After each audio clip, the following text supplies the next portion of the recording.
Just when I thought I couldn't find my way out, yeah, I searched the God in me to find my way out. I know it can seem way out, but the Creator flows to and through me from way out. I'm talking way out, yeah, yeah, yeah. See, if you believe in the God in you, it's a better place. Creating the force and the power to live a better life. Just know that love and joy and peace is one in all of the same space. That you were chosen just like God.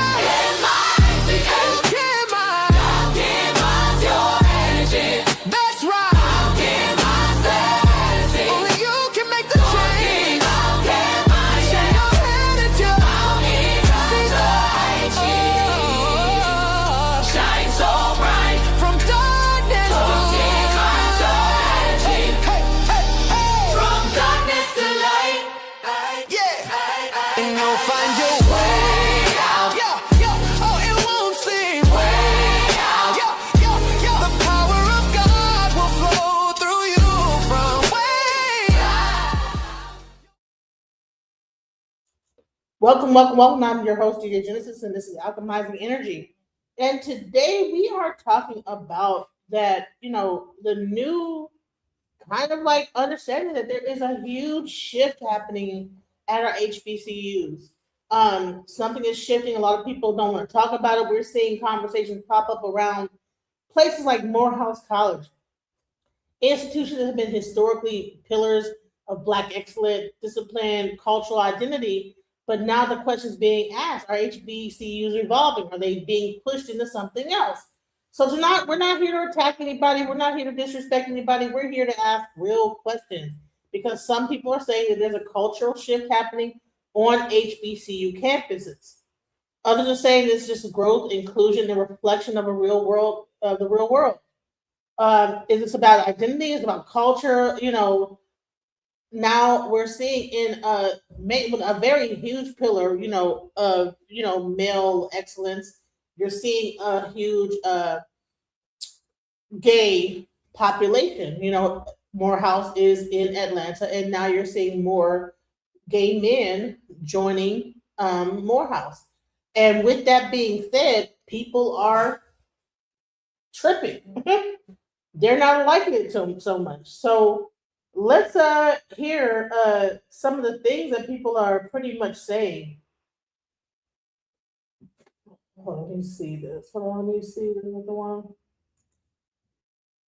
If you're sending your child to Morehouse College, you are sending your child to Morehouse to be turned out. Yeah. Did I make that plain enough for you? If you send your child to Morehouse as a man, he's going to come back as something else, and it will not be a man. You know what I mean? That's a dadgum shame. All that money we give these HBCUs to them do stuff like this, it's just freaking shame. Now, not only did the Morehouse put OC's picture up there, they put two more, they call them queer reverends up there. One guy's name is Brandon Crowley and Darrell Tiller. You got three of them up there now. And you know what? This is what's sad. Morehouse is an all-male college. So what is Morehouse telling you? They are openly affirming that they're going to teach your young Black boy that the LGBTQ lifestyle is right, appropriate, should be celebrated. But look, man, I'm telling you this. If it's your thing, go to town, go to town, go to town, go to town, go to town.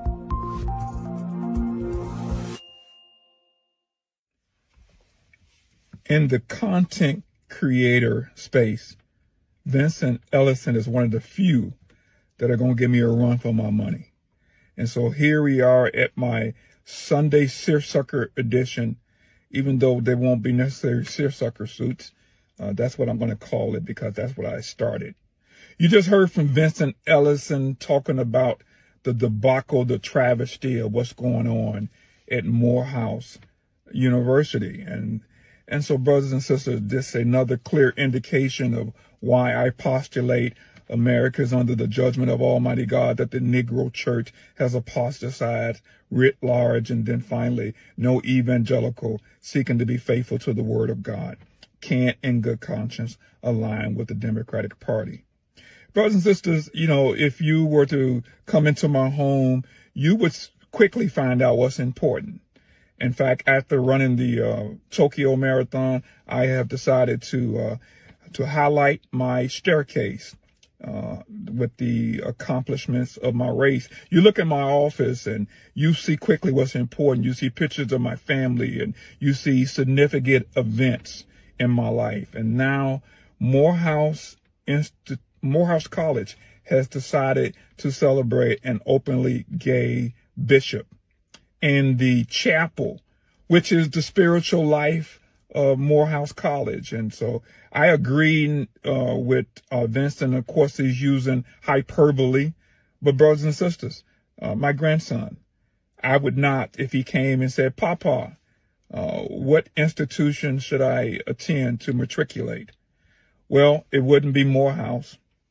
And so over the past decade, and I got my notes right here because I want to be able to be accurate, they have expanded policies supporting LGBTQ students. I didn't know this. In 2020, they started admitting transgender men.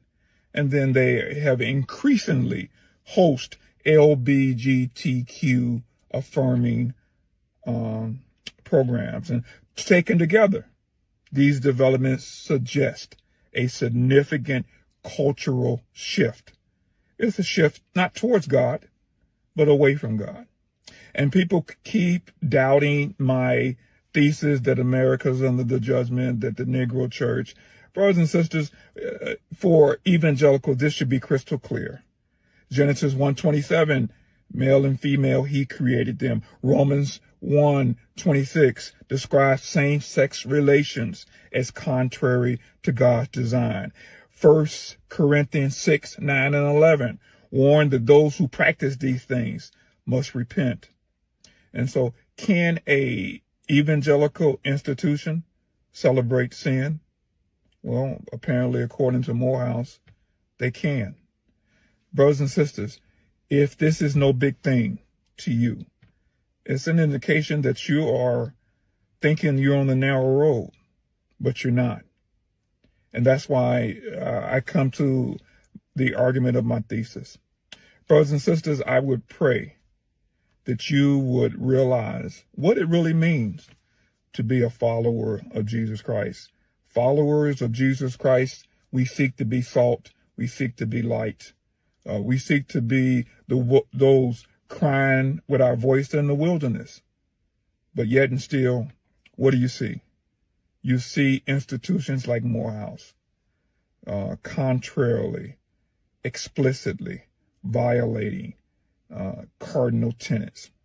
That's why I pray that you would check out my channel, join the Thinking Critically family, where I seek to make arguments, destroy arguments and lofty opinions raised against the knowledge of God, and then bring it into captivity to the lordship of Jesus Christ. If you found this God glorifying, man edifying, then join my channel and become part of the Thinking Critically family. Oh, brothers and sisters, this came from a great worship service. Pastor Randall Bell, you knocked it out of the park. Who is Jesus? And where is my faith? What a powerful message that I can feed on all week long. Where is my faith when adversity comes? And then how do I respond to the truth claims of Jesus Christ? Well, I do it with fear and trembling. And I love that passage. Even when I am faithless, he is still faithful, for he cannot deny himself. That's a great biblical.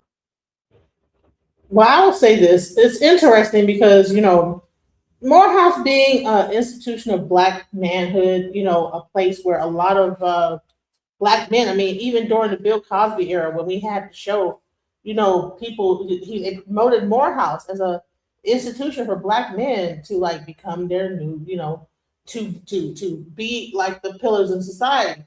So what happens when you insert the LGBT aspect of it, not just like gay men, but also transgender? So you mean to tell me that, let me tell you, so you can't be a transgender woman at Morehouse, like a woman that's converting into a man, but a transgender man converting over into a woman can go to Morehouse. So this is confusing.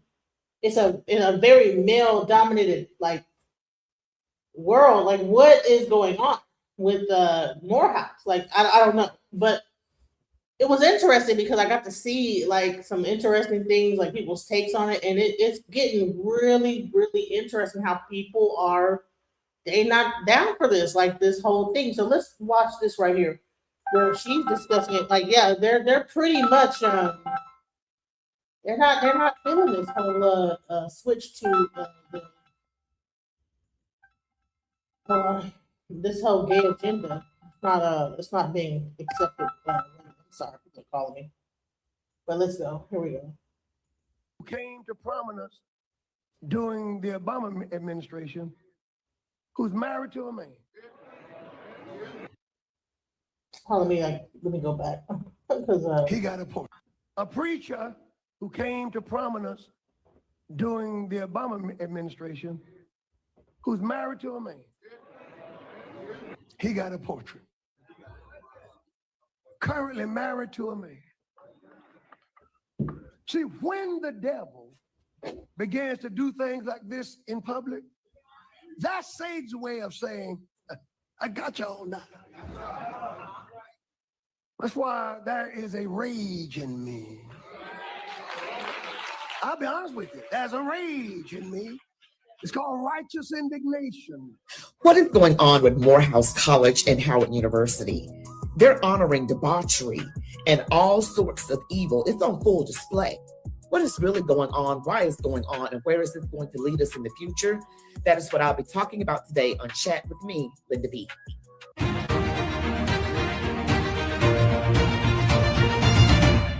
You know, we are too much into diversity and inclusion when it comes to things of God.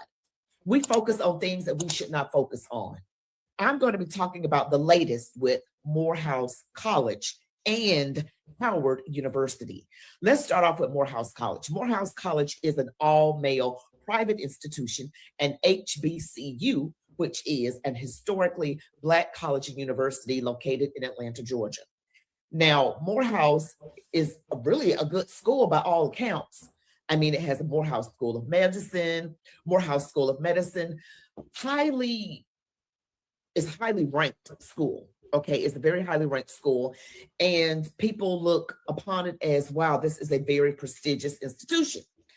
But the issue is this: why is it everybody wants to put gay and Black together? Everybody wants to put gay and Black in the same bucket. It's like gay is the new Black. I've noticed this years ago. You watch a TV show, everybody white is straight, the Black people are gay. Okay, that's what we gotten into. Morehouse College recently, a few days ago, had a Bayard Rustin Crown Forum.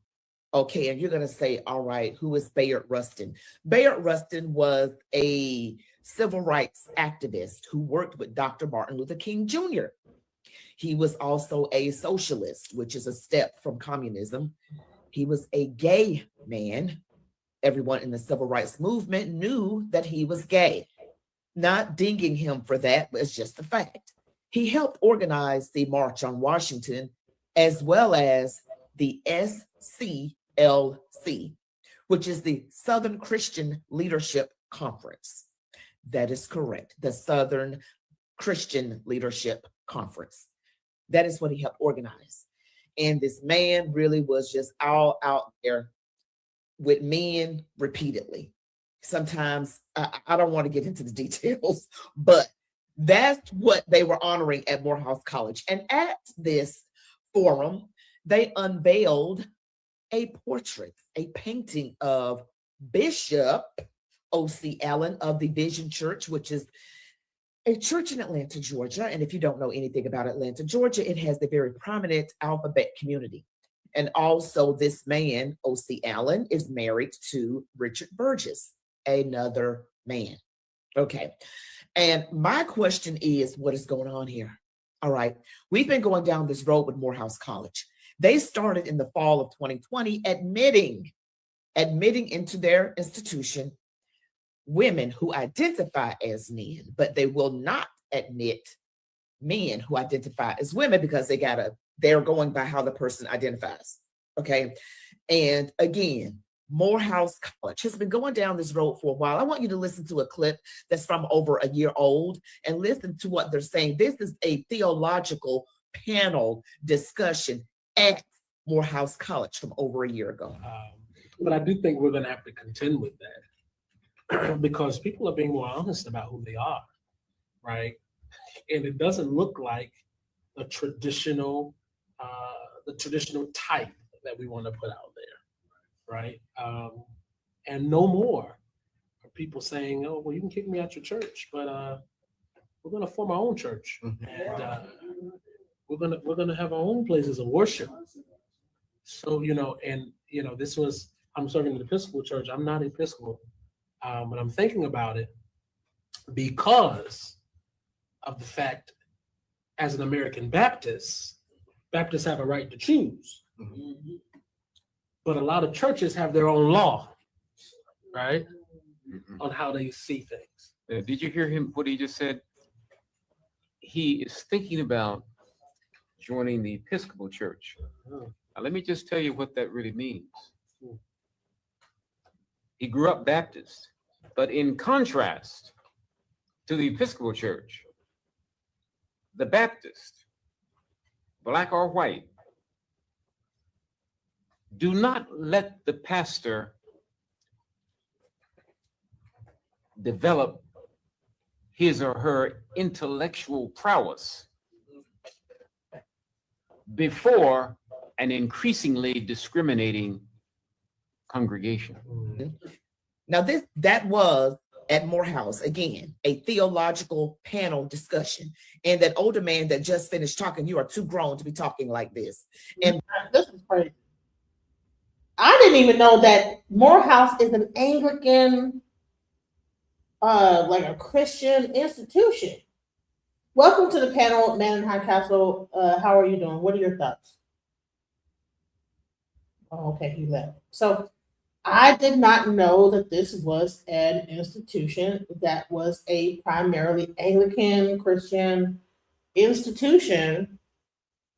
And now it seems like they are pushing this whole, like, I don't know, like what is happening here? Because I'm thinking that this is a Christian, you're Christian, right? And Christianity does not believe in homosexuality. I'm sorry. So I'm trying to understand what's going on here. So let's hear. O'Shea Duke gave a really interesting take on the whole thing that was going on. And let's kind of hear what his take on it. I'm not a Christian. So in my religion, it's not so, you can, you're able to be free sexually. But when you're talking about the Bible and what the Bible says, even the Torah, there are very clear things talking about this type of behavior. So I'm trying to understand how Anglican University can go into this type of mind, like what is going on. And then it's like almost like a lot of like reverends and pastors and stuff are really getting involved with this. And it's really interesting to see how this whole thing is like going to play out. Let's go. Morehouse College was built to produce strong Black men. That has been its mission for over 150 years, and for generations it worked. But something has shifted, and the men being formed on that campus are being shaped by a very different vision of manhood than the one most families signed up for. In the 30s, in the 40s and 50s, Black Americans were severely oppressed, not just in the South, but also in some of the states where the Great Migration was coming towards. But the Black church institution helped a lot of Black Americans out. It's where you praise God. It's where you met friends. It's also where you got employment opportunities or met your first wife or husband. The Black church entailed all of this, even when your kids met your friends. And that was even true in the 90s when I was coming up. But there were certain things in the Black church, with all of the positives of the African American church at this time, there was an open secret that we all knew about. Damn! And that secret was homosexuality. The concept of gay people in the Black church is not new. It's just now more open than ever before. And I'll get into that in a minute.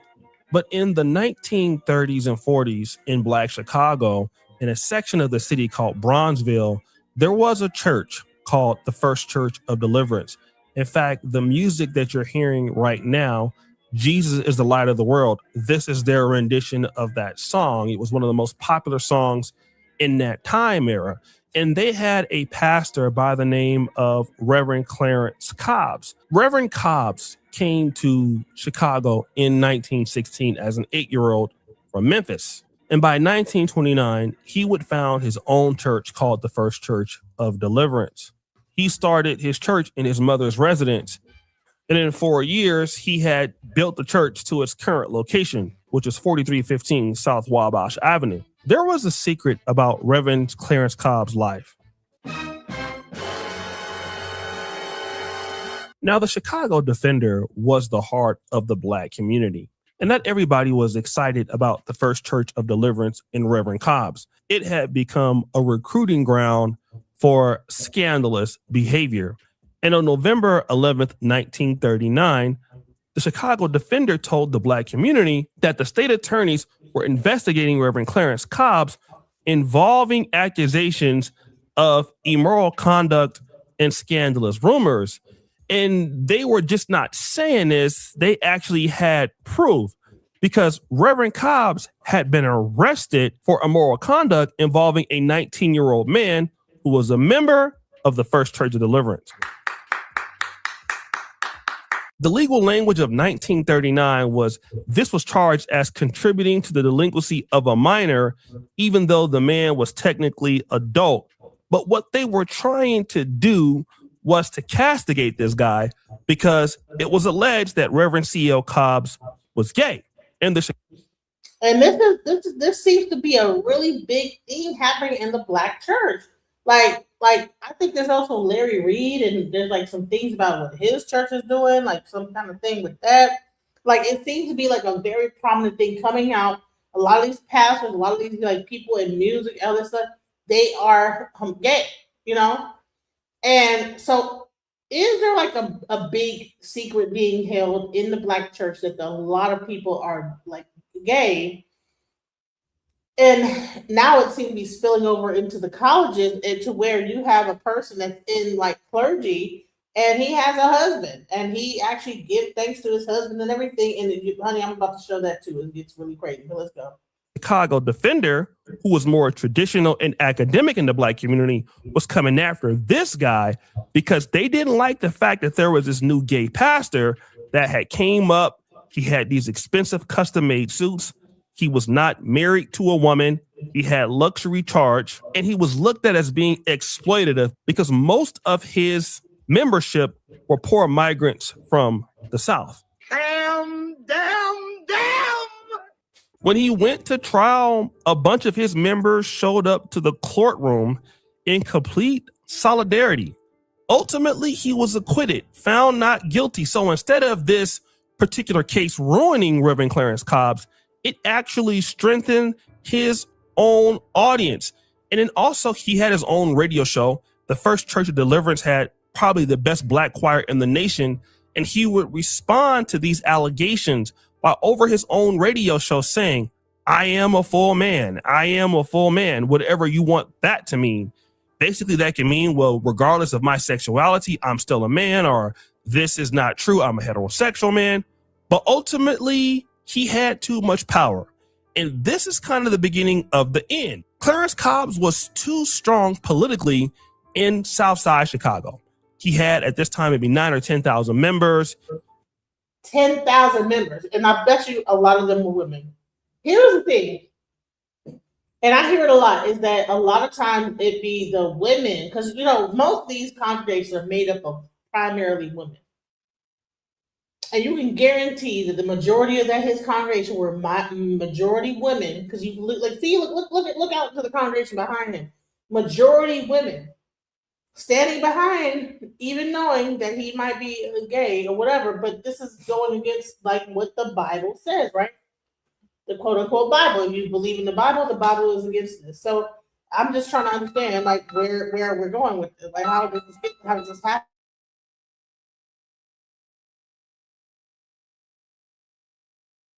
He was a political conduit to a community. Other black churches were afraid to kind of talk about him or go after him because he had too much power.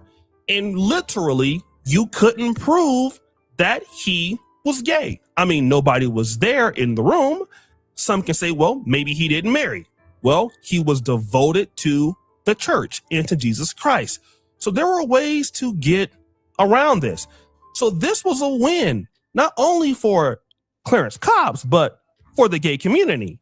It showed that a gay black man could be in a religious institution and then not only beat the state, to beat the black devout right, which in this case was a Chicago Defender. Ever since that time, when it comes to First Church of Deliverance, nobody ever really talked about his sexuality ever again. Now, I want to bring in some evidence here. I want you to look at this photo here. All right. This is Reverend Clarence Cobbs' photo in 1946. They're outside of First Church of Deliverance. Reverend Clarence Cobbs is on the left with the red arrow. The other guy is R. Edward Bolden. This was his male secretary, a guy who he frequently took to Paris, to Rome, all across the country, to Los Angeles. This was, you can say, his work wife. Everybody knew that he was gay and that this was his man. But don't ask, don't tell. And nobody really confronted it, and nobody ever confronted him about it after this. And again, this became a pattern amongst all black churches in America, especially if it came to certain pastors or if it came to certain musicians. And that brings us to the legendary musician of the First Church of Deliverance. And that legendary musician is also known as Uncle Ralph, or Ralph Goodpastor.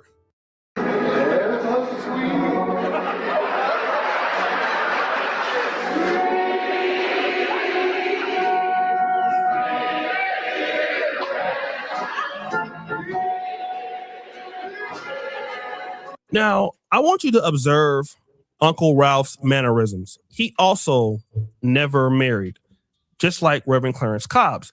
In fact, when Clarence Cobb died in 1979, this article said this: services for the Reverend Mr. Cobbs will be at 11 a.m. Tuesday in the church. There are no survivors except the congregation. Damn. Which is odd that a man born in 1908 and died in 1979 had no wife. But the same case will be made for Uncle Ralph here, who is one of the most dynamite ministers of music in the black church.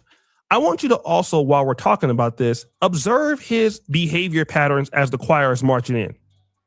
Uncle Ralph, or Ralph Goodpastor, in my honest opinion, I mean, you can tell that he's a man, but his mannerisms are very similar to that of like an older black woman or older grandmother in the black community. Again, now this is an open secret, okay? Everybody can look at this guy and tell that, hey, this person is most likely not heterosexual, but don't ask, don't tell. Now, I want to bring this back to the point of what happened at First Church of Deliverance in 1981. Now, again, Reverend Cobbs, who was found out to be a gay man, he lived a gay man his whole entire life, passes away. The church does not have a pastor for about a year and a half. They then nominate Reverend Eugene Gray, who was an assistant of Reverend Cobbs, to become the pastor.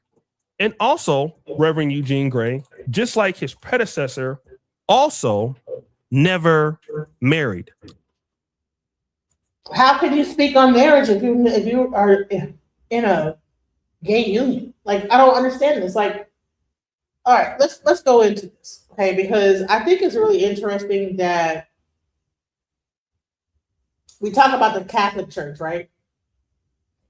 But now we're seeing that within our own institutions, there is this whole secret going on, that there's a lot of homosexuality, and not, at first we thought it was just the ministers of music, but come to find out that the pastors are equally involved with homosexual, like, and to the point where the congregation knows, and they still will come, and majority female. So are women kind of like allowing or pushing this whole thing? Are we the ones behind when we're going to this church, giving our money, building this person up? Because it says, listen, he never even had any children, you know? And the Bible says, be fruitful and multiply. How could you, if you're a pastor and you're not even doing the first commandment of God, like, well, what are we doing here? I'm not a Christian. Maybe I might be wrong, but I would say that, what is happening here? And I know a lot of men did not want to go to church, and I wonder why. Maybe that was a prevalent thing that men were even aware of, and that's why you see a lot of more women going to churches and really pushing the church along and putting their money into the church. Meanwhile, you have a whole pastor that is not even heterosexual or anything like this, and there's some things going on behind the scenes. This is crazy. Let's go. It was actually very difficult for me to get some video clips of Clarence Cobbs, but it was not difficult for me to get this from Reverend Gray. And I just want you to see some of his mannerisms. If you want to grow and glow, honey, you've got to believe. This is Reverend Gray using the word honey.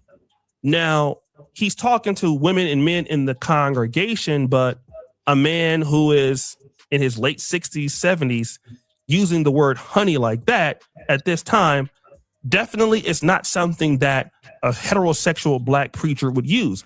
Now, the reason why I'm talking about this is because their institutional power at First Church of Deliverance has grown. So now that Cobbs beat the gay allegations in 1939, it is easier for the next person to come in who allegedly may be gay and not marry a wife like you would see in the traditional black. No, don't tell me Reverend Ike was gay. Please don't tell me Reverend Ike was gay. Was Reverend Ike gay, you guys? Because I listen to him in the mornings. Oh my God. Was he gay? But I'll still listen to him. I mean, he did some really great things, but was he really gay all the way? See? Oh man. And there was a lot of flashy kind of during that time frame, a lot of these kind of flashy reverends, that had these huge congregations. I forget, I did a show with Voodoo Bay, and she talked about the church, what was it called? The United Church of no, what is it called? I can't think of it right now, but she was a part of that church, which was also a cult. I wonder if but who knows? But even that church, they get a new sweet daddy. The sweet daddy cult, the sweet daddy church was, I don't know whether he might have been gay or what, because he came out looking a certain way and dressed a certain way.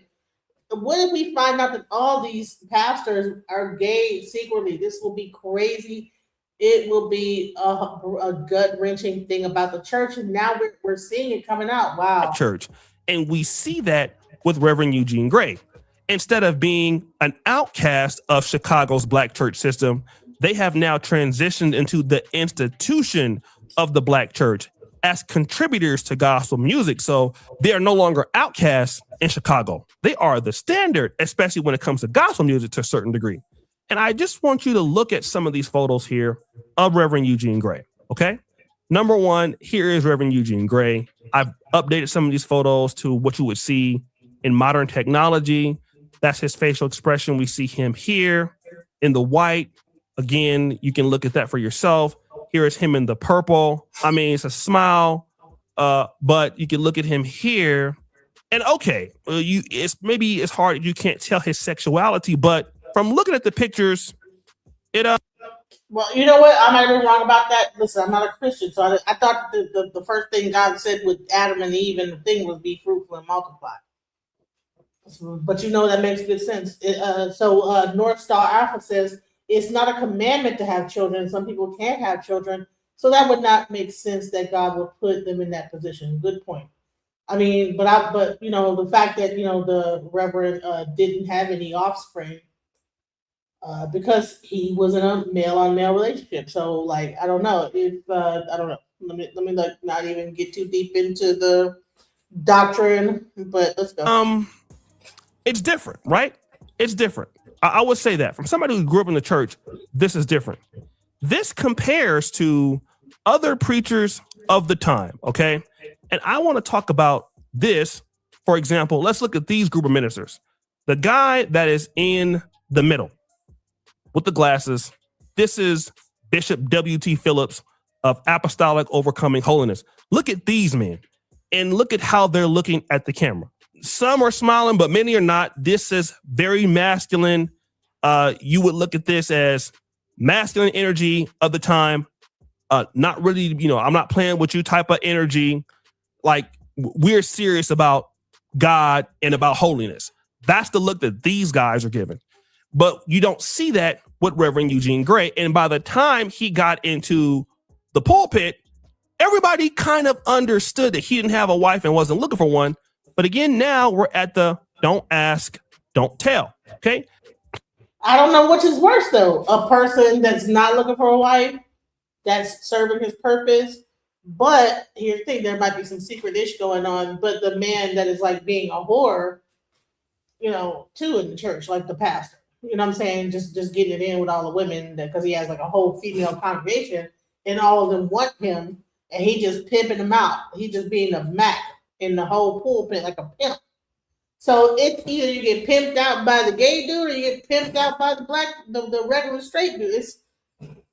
Let me just be quiet. Anyways, now I don't agree with just because he's smiling that he looks gay. A black man, the more masculine ones didn't smile. They stood a certain way. Well, no, that I can't just throw a gay title on someone because they were smiling in the picture. I don't know where O'Shea is getting that from, but anyway, let's go. Here is another photo of Bishop W.T. Phillips. Again, with the Bible, looking very masculine, okay? Right directly at you, right through you, as a guy who is, hey, listen, I'm not playing any games. I'm very serious. Eugene Gray, different, okay? However, I was able to get some footage of Reverend Eugene Gray shouting in church, okay? And this is what I found.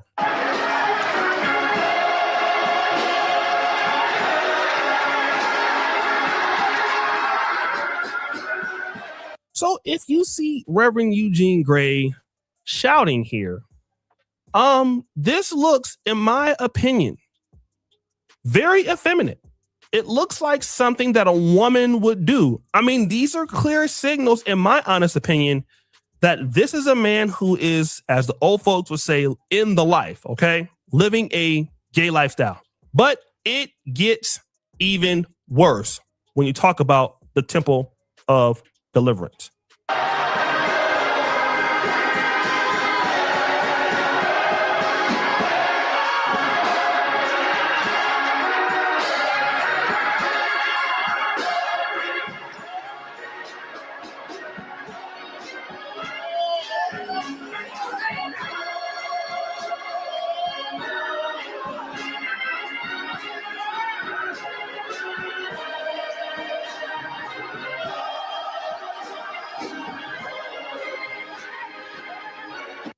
This is a young man that is rolling around on the floor. This is the same church service that your boy, Reverend Eugene Gray, is at.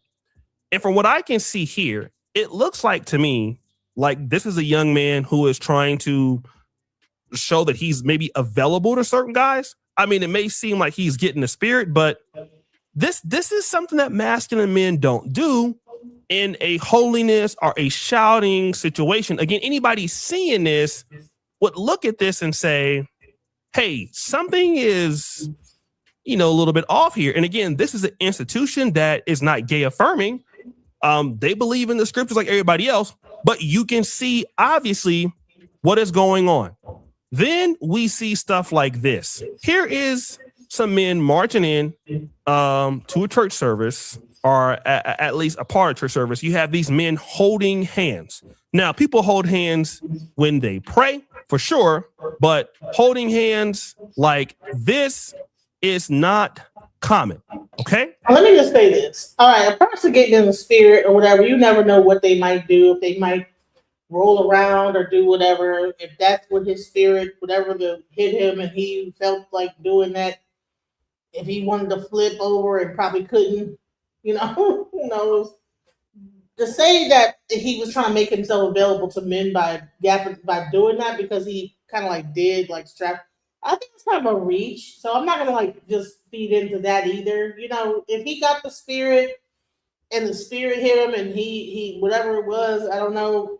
I'm not gonna like demonize him because he did that. You know, who wants to be in all white on the ground flipping and flopping? You know, so sometimes the spirit hits you and you don't know exactly, you know, what you're doing. So I wouldn't just say that he's trying to make himself available to men, you know, that because he did that. So, but I would say that there is something, you know, performative about the whole thing. I'm not gonna lie. Let's go. I want you to also look at also this.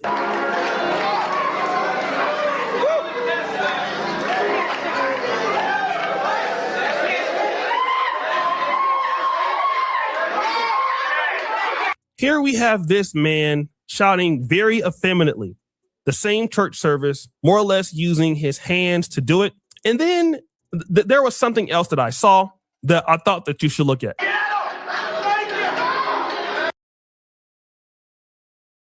They say it's the Holy Spirit or the Holy Ghost that came down.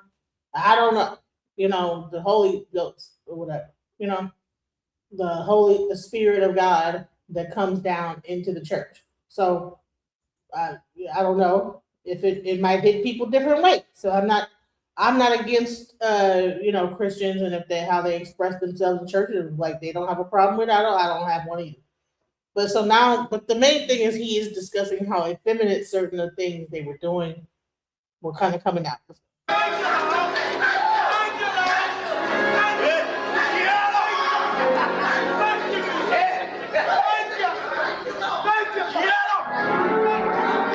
So this man is also, again, he's doing some kind of ballerina thing in the background. Again, anybody would see what's going on here, but it's an open secret. Don't ask, don't tell. Again, remember, these guys went from being almost shut down to now having institutional power in the city. They're now a Black church legacy place, and they're accepted now. They're in the game, right? I want you to talk about the old landmark church, right? Here is a large church in the city of Chicago. In this church, in my honest opinion, they didn't play the gay stuff, okay? I want you to look at how this man, how he is shouting and praising God. Now he's, you know, in the spirit, as they say. I want you to compare that to what you see here.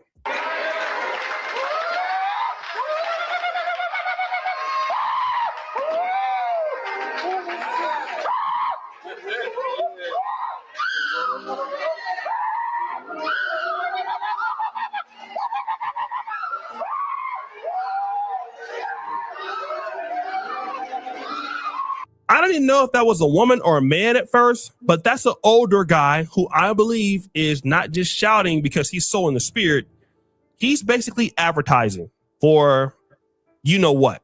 Now, come on now, O'Shea, you doing too much, bro. But I will say that it is performance, like, I don't know, to me. But maybe he had a lot going on in his life. He just was feeling it, and he just they just let people be free and scream and holler and make noise and you know whatever, you know. So I wouldn't just say because he's trying to advertise, and that's getting kind of weird. So North Star Alpha says some people become calm, others cry or shout, but shouting to me seems to be acting. The Holy Spirit comforts and is calming. And a lot of times when I've heard like people get like the speaking in tongues, I thought there was supposed to be someone that could interpret the tongue. Like, so you're like, whatever, and someone could be like, they're saying this. You know, that's what I always thought. Or they should, when they say it, and then they interpret it in another language. You know, that's what I always thought. But it is kind of performative. I don't know. Like, so, yeah, I don't know. Most likely, okay? Now, I want you to compare this guy, the old landmark guy, and these men, how they're shouting. Compare it to this. You see, these men are like warriors, right? In the spirit, and these guys are not, right? But again, Nobody is coming after the First Church of Deliverance calling you gay. Now, again, remember, Uncle Ralph Goodpasture in the black church calling somebody uncle, and I want to mention that, calling somebody uncle, and this is the case with Uncle Butch Hayward, the guy out of New York City, or Professor James Hall, allegedly gay men who have never married, but you don't have a wife, so you can't call them Deacon Hayward, you can't call them a Pastor Hayward, because they have never married. So they give you the title of uncle to give you some level of respect and put you in the family, although they know that you have never had an interest in women and you never will. Okay. Now, I brought all of this down because the First Church of Deliverance opened the door for men to be gay in church and to do it, especially in a progressive city like Chicago, and nobody can question it. They are the first church to open the doors for the outright gay and affirming churches that you see today. And this is not only affecting the church community, it's affecting young black men who want to enter Morehouse. This is a family leadership conversation. And if you have a son, you need to hear this. Every parent who has ever sacrificed to send a child to a prestigious institution knows what that investment represents. It is not just tuition, it is trust. And right now, that trust is being tested. Morehouse recently unveiled a portrait of Bishop O.C. Allen inside the Martin Luther King Jr. International Chapel on campus. And I want to be clear, this is not about one portrait on one wall. This is about what that portrait represents, what it signals, and how long that signal has actually been broadcasting. If you are a parent, a father, a family builder, this conversation is for you, because what is at stake is something no diploma can replace. I'm gonna say this. You know what? That is an interesting thing. That, so now you have a church where you have a gay pastor, and then they end up getting inducted into Morehouse, and their image is up there. But so it's like, what does this say to black men? Like, is it like, so people want to make it about Democrats versus, it's a Democrat agenda. I think it's been an agenda across the board, no matter what, because even the other side secretly does stuff. So just because they're Democrats or Republicans does not mean that they ain't secretly gay on whatever. So he says, I don't know enough about the speaking in tongues, but my grandfather did. I grew up around it. Most of the time, no one can interpret, but on rare occasions, I have seen it done. Very rare, though. From what I understood in the Bible, I think, I'm not sure. Don't quote me on this, but I thought that when someone speaks in tongues, there should be an interpreter. But let's talk about what's happening at Morehouse. Now, shout out to this sister. I've been watching a lot of her commentary. His channel called Family Still Matters. And she's been talking about something that we all know that has been very true over the years, which is young men going to Morehouse and HBCU'S at large, in the energy of these universities to, instead of your son coming out as a masculine man, that the universities now have a different agenda. And she's going to point out what that agenda is. Give you one illustration of how difficult that is. That means we're not locked into just two genders. That's the big hurdle. The church is having a hard time with that. There are more than just two genders. And if you believe that that is the ironclad law, then what you're revealing is that you really don't have a very deep understanding or knowledge about human nature. Oh, what? Like, what? There are more than one gender now? This is a meeting had at Morehouse. What? And the guy that's saying this at the head of the table, and he's telling this to a bunch of men. So what is this doing to our Black men that are going to this college? So I don't know. And the human species. You don't realize how the whole creation is evolving, changing every day, growing up to be something very different. And people, as Dr. King used to say, just want to be free. And then he bring Dr. King into it. Like, I don't think that's what Dr. King was talking about. Just like Dr. King said, we just want to be free. What in the hell are we talking about? Oh my God, what is happening? I didn't even know this existed. Wow. Free to be themselves. And there's where the toxicity comes in, because you have institutional resistance in the church, in the government, and in the universities. It's been going on since the beginning of. What is this panel? Are these all gay men? Or what is happening here? Is this a panel of just men, like from all the fraternity? Can you be in a fraternity and be openly gay? Is that like a normal thing now? Like, what is happening? This is interesting, because wow. Civilization. Now, I want to talk about Reverend Lawrence Carter Sr. Now, if you guys didn't know, he's been the leader of the Martin Luther King Chapel in Morehouse since 1979. He's an academic, PhD from Boston University, same university that Dr. King went to. And recently they have been acknowledging gay Black pastor clergymen and putting them in the chapel for their queer spiritual leadership. This is the first time it's happened. And of those three, Bishop O.C. Allen, a former Morehouse graduate, Dr. Brandon Crowley, who's the pastor of the historic Myrtle Baptist Church in Newton, Massachusetts. He didn't even tell his church that he was gay. They had to figure it out. And Reverend Father Darrell L. Tiller, and he kept his job, by the way.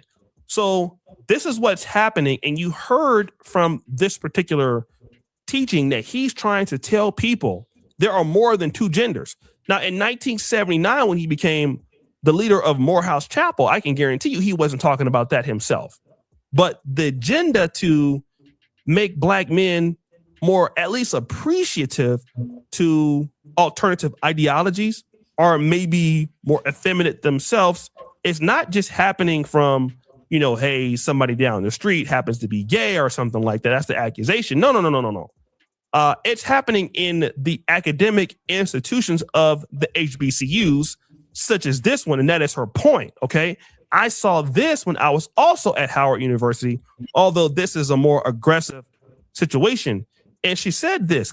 Here is what I need you to understand. The institution was never going to do the job that only you can do. And the moment we stopped paying attention, the drift had already begun. Institutions do not drift overnight. They drift slowly, one small shift at a time. I know this firsthand. Back in 2001, I took my son on a Black college tour through Atlanta.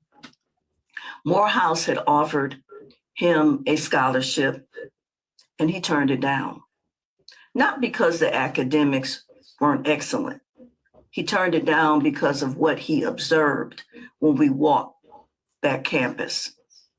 The effeminate energy among several administrators and students was visible even then. It was not subtle. And my son, who knew exactly what kind of man he was becoming, looked at that environment and said, this is not where I want to be or need to be. Now, her argument is that institutions don't just drift. These things happen slowly over time.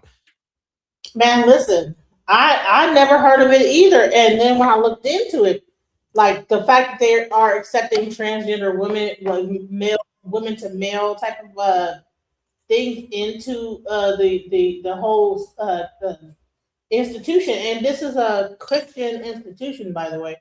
I didn't even know that Morehouse was a Christian institution. Welcome to the panel, guys. What are your thoughts so far? This is crazy, like when you think about it. Welcome, Reverend Green. What are your thoughts? Welcome, DJ Genesis. My thoughts have always been constant. Um, Always been constant of what I've said. Gutter lust is at an all-time high, and when I say gutter lust, it's anything that goes against creation. I'm very simple with how I say things and my intentions. When I speak about the the creator is always usually being praised, but his creation, which is creation, is rarely praised. And that is be fruitful, multiply with healthy organic offspring for generations and generations to preserve life and to uh, regenerate more reproductive opportunities and production opportunities here on planet Earth. And so the Battle Zone 1480 says indoctrination. It's always been there. It is the movement of Planned Parenthood. Planned Parenthood. What's the slowdown? The growth of agenda is of a person, and if you get two people are the same. Welcome to the panel, Zion Warren. What are your thoughts about what I'm talking about here? Yeah, I found it very interesting the part that discussed the church. You know what I'm saying? Growing up as a PK, and I'm doing a presentation on the defilement of the name. It's called the defilement of the name. It's dealing with how the church and history, you know, how we see Christianity in history, Christian empires and such have brought a defilement to the name. But in the Kojic Church, Church of God in Christ, that I grew up in, early as a young person, I started, you know, there was, you know, one or two gay people here or there, gay brothers or whatever, men. You really didn't see much of that with the women until later. But as I got older, I started seeing a large flux of outwardly, you know what I'm saying, gay people within the church. And so it's very interesting that he brought up that one church. What did he say it was? Was it in Chicago or something? In Chicago, I forget what it's called, but and he said that's where some of that began, which I thought is very interesting. But you know, like my presentation isn't focused specifically on you know, homosexuality or anything necessarily, but you know, when you start going outside of what the Bible instructed as a person who is preaching the gospel or a person who is committing themselves to a Christian lifestyle, we have to see, you know, that this is, you know what I'm saying, it's out of bounds. You know what I'm saying? It's a flag on the field. So I thought that was very interesting. I don't know too much about the Morehouse situation. I'm starting to see what the sister was saying. I think that's very interesting too. Also, there was some. I was on a discussion. I was on a panel with Ilkan Ali, and we were discussing like the drop in birth rates and stuff, which I think has a large effect on. It is affected by, you know, cultural changes and stuff going on in more secular cultures nowadays, and people's ideas about, you know, gender now, you know what I'm saying? So we're seeing age populations rise, and we're seeing a decline in reproductive rates. So yeah, this is an interesting lesson. did you see the part where I showed the actual boardroom hearing where they said that there's an actual another gender? Did you see that part? I caught that part, you know what I'm saying, just now, just a couple of minutes ago. What do you think about that? I'm like, and No, I mean, that's absolutely absurd. You know what I'm saying? You can't just make up shit. You got XY and you got XX, and that's it. You know what I'm saying? And you know, two plugs don't make it light, like two wrongs don't make it right. What's your thoughts, Rosemary? You know, pretty much it's just very simple. I don't believe in declining birth rates for certain demographics like my own, full-blood Americans here in the United States. Ours has always been underscored but it's always the reaction of the dominant society, how they react. And when they start reacting, they start panicking. And this is how come they're asking, specifically begging for more in virtual fertilization healthcare to make it more affordable and all that stuff for them, and $5,000 per baby and stuff of that nature. It's specifically, yes, it's being packaged like it's going to be all American, but this is specifically for the low birth rate community, which is the dominant society. Our numbers are fine. It's the hysteria from naysayers of the community. However, what needs to be done first and foremost, parents, healthy parents, should be instructing their children about sex education at home, not the public school system. That's a no-no. Also, eugenics in the church, Planned Parenthood. Margaret Sanger had a big hand with the so-called Black AME Baptist type of churches. She definitely had a big role into using them as liaisons to push Planned Parenthood or birth control. And this has been working successfully because you have a lot of elders who are not elders. They keep pushing this identity politics and this eugenics. This is how come the Democratic Party, oh yeah, when I say this, yes, it gets a couple people's upset when I say the Democratic Party, but they've always been revealing that they're with this, and they pump anti-creation. Anti-creation, like I said, is going against the creator. And I'm not saying in a spooky sense. I'm saying it in, it is our duty and obligation. It's not just go to school, get higher degree. See, my biggest major red flags in people are higher education, diversity, and traveling. These are red flags in my eyes. Where are you going to have time to raise a healthy family? I just want to give a little pushback on that. You can push back all you want, sir. I will. So African American birth rates are declining, and the decline is measurable, but not as extreme as some claims suggest, right? So what the data actually shows, CDC 2024 to 2025 Black birth rate numbers fell by 4% in 2024. It says here that so you're reading from a fucking website, you both? Oh, stop it. You freaking douchebag. You fucking queer? Fucking goddamn cock. No. We're not doing it. Juggling fruit booty ass nigga. Can you share your screen of what you're? I'm reading from my AI app right now. So it just says so I just, you know what I'm saying, just to ask a quick question because I'll put it. Let's see. You made a statement. What'd you put as your search? Excuse me. I just said our African American birth rate's declining after he just sat there and freaking tried to deny it. So, you know, because they're not. Excuse me, sir. I want you to shut the fuck up. No, I'm not. You queer? Put him down? Can you put him down for a second? Because he's a retard. Yeah, I will. Yeah, he's fucking. You're queer. Yeah, my dick hole in your mouth, faggot. But here is what okay. Excuse me, I'm sorry. I didn't mean to say that. SRP. Yes, nigga. Hold on, this is based on. Come on, can I finish what I was reading? That's it. So that's what. I just wanted to finish what I was reading.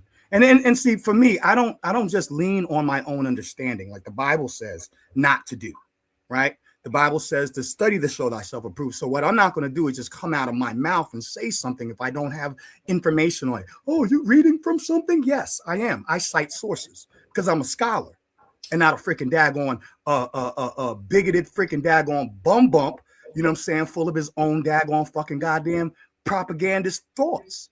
I'm not here to propagate ideas, you know what I'm saying? But economic or political freaking agendas, you know what I'm saying? Get out of here, D. So economic pressure, rising costs of housing, childcare, and overall living expenses hit Black families harder. And long-standing economic disparities. It has sources here. Delayed childbearing in higher education. He says something against higher education. The only problem is I kind of agree to a degree, right? I think higher education is necessary. However, more Black women pursuing higher education and delaying childbirth. You know what I'm saying? Because most women are not focused on having a child in their early years, because they want to go to school and they want to pursue their goals. I don't have a problem with that. However, it does have an effect. Health concerns and maternal mortality. We know our Black women are facing higher mortality rates in childbirth. Interesting, right? And the fertility-related health risks, which influence family planning decisions. I definitely agree with the brother who was in the chat who said something about the Planned Parenthood. That absolutely. Right. So access to birth control and family planning, systemic stress and racial inequalities, chronic stress, discrimination and health inequities have measurable effects on fertility and pregnancy outcomes. Right. So the total U.S. fertility rate in 2024, 1.63 births per women. It even shows the difference. 4% African-American women's on the decline, Hispanic women 4% increase, Asian women 5% increase. Interesting, right? So yeah, African-American birth rates are in fact declining. So, you know, if you want to pick that dude, this is one of the reasons why I don't come on the show too much, because, you know, you got that dude and the other dude, freaking mulatto freaking dude, and I can't fuck with them niggas. I get sick and tired of retards. So that's why I be on other panels. Anyway. Well, I hope that you don't continue to like not be on the show, because I do like fact-based information. Oh, when they're on, I'm not going to be on. I just popped in and he popped in. You know what I'm saying? I don't fuck with them. Right. So you're right about this. And even when he was saying it, that the Black birth rate is not going down, I'm like, well, no. I was about to bring it up myself, so you just brought up something I was going to bring up my own self. Like, yeah, it is kind of going down. Now he's saying, well, you looked at the website. Well, no, these are websites. These are poll things that people have. That's what intelligent people do. We look up sources to find facts. We don't just blow smoke out of our asses. Yeah. So we can't just believe just because we say so. You know what I'm saying? Yes, it is declining. It might not be as fast as the dominant so-called society that, like Tariq likes to call, like the white society. It might not be as fast. Yeah, they're going down bad. They're going down freaking bad. So we can say it is declining, but not as fast. But it is declining. So let's not pretend like incarceration, the new like kind of like LGBT movement is not contributing to like the low birth rate. Let's not pretend like this. Right. And that is what this discussion is really about. Is that if we have our main people that are in these institutions, like say a Morehouse, you know, say all these HBCU'S. Now these people, this is normally when people like actually find their mates is in college, right? But it's being pushed like through religion that, hey, you know, there's a different gender, all this different stuff. And then if these people also join fraternities and then they're getting introduced to homosexuality in that, you know, because, you know, we had this hazing thing that was going on. Who knows where the hazing might go? And not to sound like that this is crazy, but I'm like, who knows? You know, you might have to, instead of like, you know, whatever they do during hazing, do some kind of gay-ish, which probably already existed anyway. Who knows? I don't know what happened. Yeah, I mean, it existed, but it wasn't, you know what I'm saying? It wasn't propagated and it wasn't a trend. It's become a trend since the 1960s and 1970s, since YMCA. It's a trend now. So it's not just people who are, you know what I'm saying, attracted to, you know what I'm saying, the same sex, you know what I'm saying, for whatever, you know what I'm saying, biological reason. It's being promoted as a lifestyle choice. And so there are people who are susceptible to thinking, you know, against the, you know, the grain, and they choose to dabble in certain things, and then later on find out that that was not what they wanted. And you have that problem, you know what I'm saying? but it is definitely a propagated trend more so than it, like there's more than one gender. Not really. No, there were people who were freaking daggone who had, but it wasn't like it is now. It's television media is propagating lifestyle choices, and people are eating it like, you know what I'm saying? They're eating it. Right. So let's play some more of this video. Reverend, if you could behave, like, please don't do all that yelling out. Okay. And the reason why I built my case from the First Church of Deliverance is because that is exactly how First Church of Deliverance became so strong. Number one, Reverend Cobbs and First Church of Deliverance got strong with politics. I believe Reverend Cobbs at the time was a Republican. People needed the black vote, and they cared not so much about his sexuality, but do you have people, and can you deliver people to us, and can your choir sing good? So if you can deliver that, we will not acknowledge your sexuality. This is also true with blacks in the church when it comes to the music ministry. If somebody can play the organ good, you can direct the choir good. Reverend James Cleveland, who cares about what you're doing? Allegedly, Reverend Charles Nix, great organist out of the Detroit area. He died of congestive heart failure, which was really, really odd in the 1980s as a 47-year-old man to die of that. But you're surrounded by all these gays in the church. It's very easy to believe or suspect that he also died of AIDS, which is what James Cleveland died of, congestive heart failure related to HIV and AIDS. And as long as you can produce and you don't come out and say that you are a homosexual, we'll allow you to keep doing whatever you're doing. The problem is, though, is that institutionally they get stronger, and then the open secret, don't ask, don't tell becomes obvious. And then the framework in the academic institutions of the black church and all of that changes. Now people are upset, but this is the problem, sweeping things underneath the rug. Didn't call it out. It's the same thing with single motherhood. Same thing with the Pookies and Ray Rays. You don't call these things out. You got some of the young black men doing the wrong thing. People encourage it. Then it comes back eventually to bite you in the ass. Now you're tired of it. Now you're upset. Well, we have kind of created this monster here in the black community under many situations that we don't like now. And now you don't like what's happening in the end, which is, well, your black men are too effeminate, or your black women are too masculine, or your black men and women don't want to marry each other. Well, all of this could have been solved in a long time ago. Okay. But you didn't want to call it out. And then what you don't want to call out, you think is going to stay in the closet. No, the closet want to come out. All right. People want to do things in the open. People get more bold as time goes on. And this is the case here. So guys, what do you think? It's your boy LC Jackson back. That was a very interesting take on things. But there was also this that I found very, when I saw this, I said, what in the world? Check this out. I just want you to know, honey, you are my hero. And I couldn't think of any other way I would want my life to be than the way it is right now with you. I love you, honey. Happy birthday. Now listen. I think is this the one that got indoctrinated into the thing? But there's some honor about Morehouse College. But this is what's happening in our institutions, guys. You have this guy calling his husband honey and everything like this, and that's a normal thing. It's acceptable now. What are we doing here? What is happening? See this? What's happening? Oh, man! That's a disgrace! If you graduate from Morehouse, don't get mad with me. Get mad with Morehouse. Right, Morehouse. Tell them. Take that portrait down. Man married to a man. This is his church who we're covering today. So during his birthday celebration, the boy preached, and he's preaching on Simon of Cyrene. Why does food turn this into a gay sermon? Let's jump into it. Let's receive the first gentleman of this church. First gentleman, Child, what? Let's receive the first gentleman of the church? Like, what? Like, man, you know what? Listen, I didn't know that this was going this way. I'm seeing this for the first time with you guys. You're seeing my reaction in full.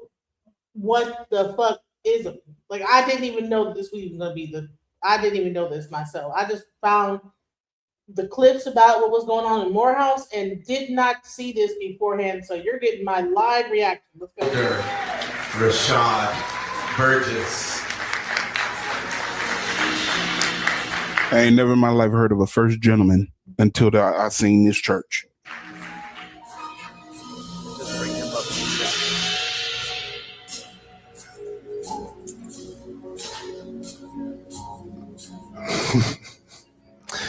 I am. Well, we see who the wife is. Come on, now. Child, what is going on in the church? I didn't know this was going on, guys. Is this really happening in the church today? Like, I haven't been to church in a while. So, what in the hell is going on at the church? Like, what? Like, what? I haven't been to church so long that I'm back. I am like, what? Like, this guy? Oh man, they got the music going and everything. Jesus Christ! Oh my, man, Lord! I'm always so moved when I think about all that God does with my husband and how God uses him. And it's interesting that he got the camera panned to the husband. Oh Lord, this is crazy. May I speak? That is crazy. What in the world? So now you gotta, in your mind, just picture them getting it in. Like, I don't know. I don't know. Like, in my mind, I'm like, oh my God. Like, look. Oh, man. Go ahead, Reverend. Go ahead. What are you gonna say? Yes, thank you, DJ Genesis. Everybody, this is the man in the high castle, Reverend Green. Ciao. And as I speak, I want those to hear me. Those who want to block me out. But proud Americans, there are a couple ways that this can be remedied. And I believe we're going to go towards this as American people very shortly in the very near future. Rescinding Loving versus Virginia verdict, that whole decision. And I'm not speaking just on behalf of this interracial stuff. The interracial swirling movement had now been attached with a paper clip. Almost looked like it as an email when I say paper clip and attachment. The Loving versus Virginia case was paper clipped and attached with LGBTQ. And this is where the whole marriages of LGBTQ, same sex, it attached itself to interracial marriages, which was passed through Loving versus Virginia. If this could be rescinded, this is how come when people have other than a spiritual marriage and they're getting married through the church and state, the church and state have now made marriages jokes because you have these same-sex couplings that are now getting the benefits of a true organic marriage.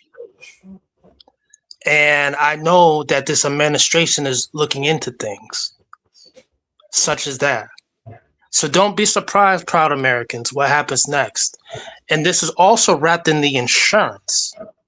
How do these same-sex couples get insurance policies, life insurance policies, and tax benefits from the security of what holy matrimony was supposed to be? We've gone too far with this identity politics, this Marxist intersectionality. When you go to these so-called black churches, because there should never be a black church, it should just be churches. They're teaching at these so-called black churches social justice theology. And this is a no-no. I pause and hallelujah, amen. I wanted to ask Zion before he left, as far as like biblical doctrine about what. Hold on, let me get him to come back up because I wanted because he knows the Bible in and out. Hold on, let me just see if I can get it back.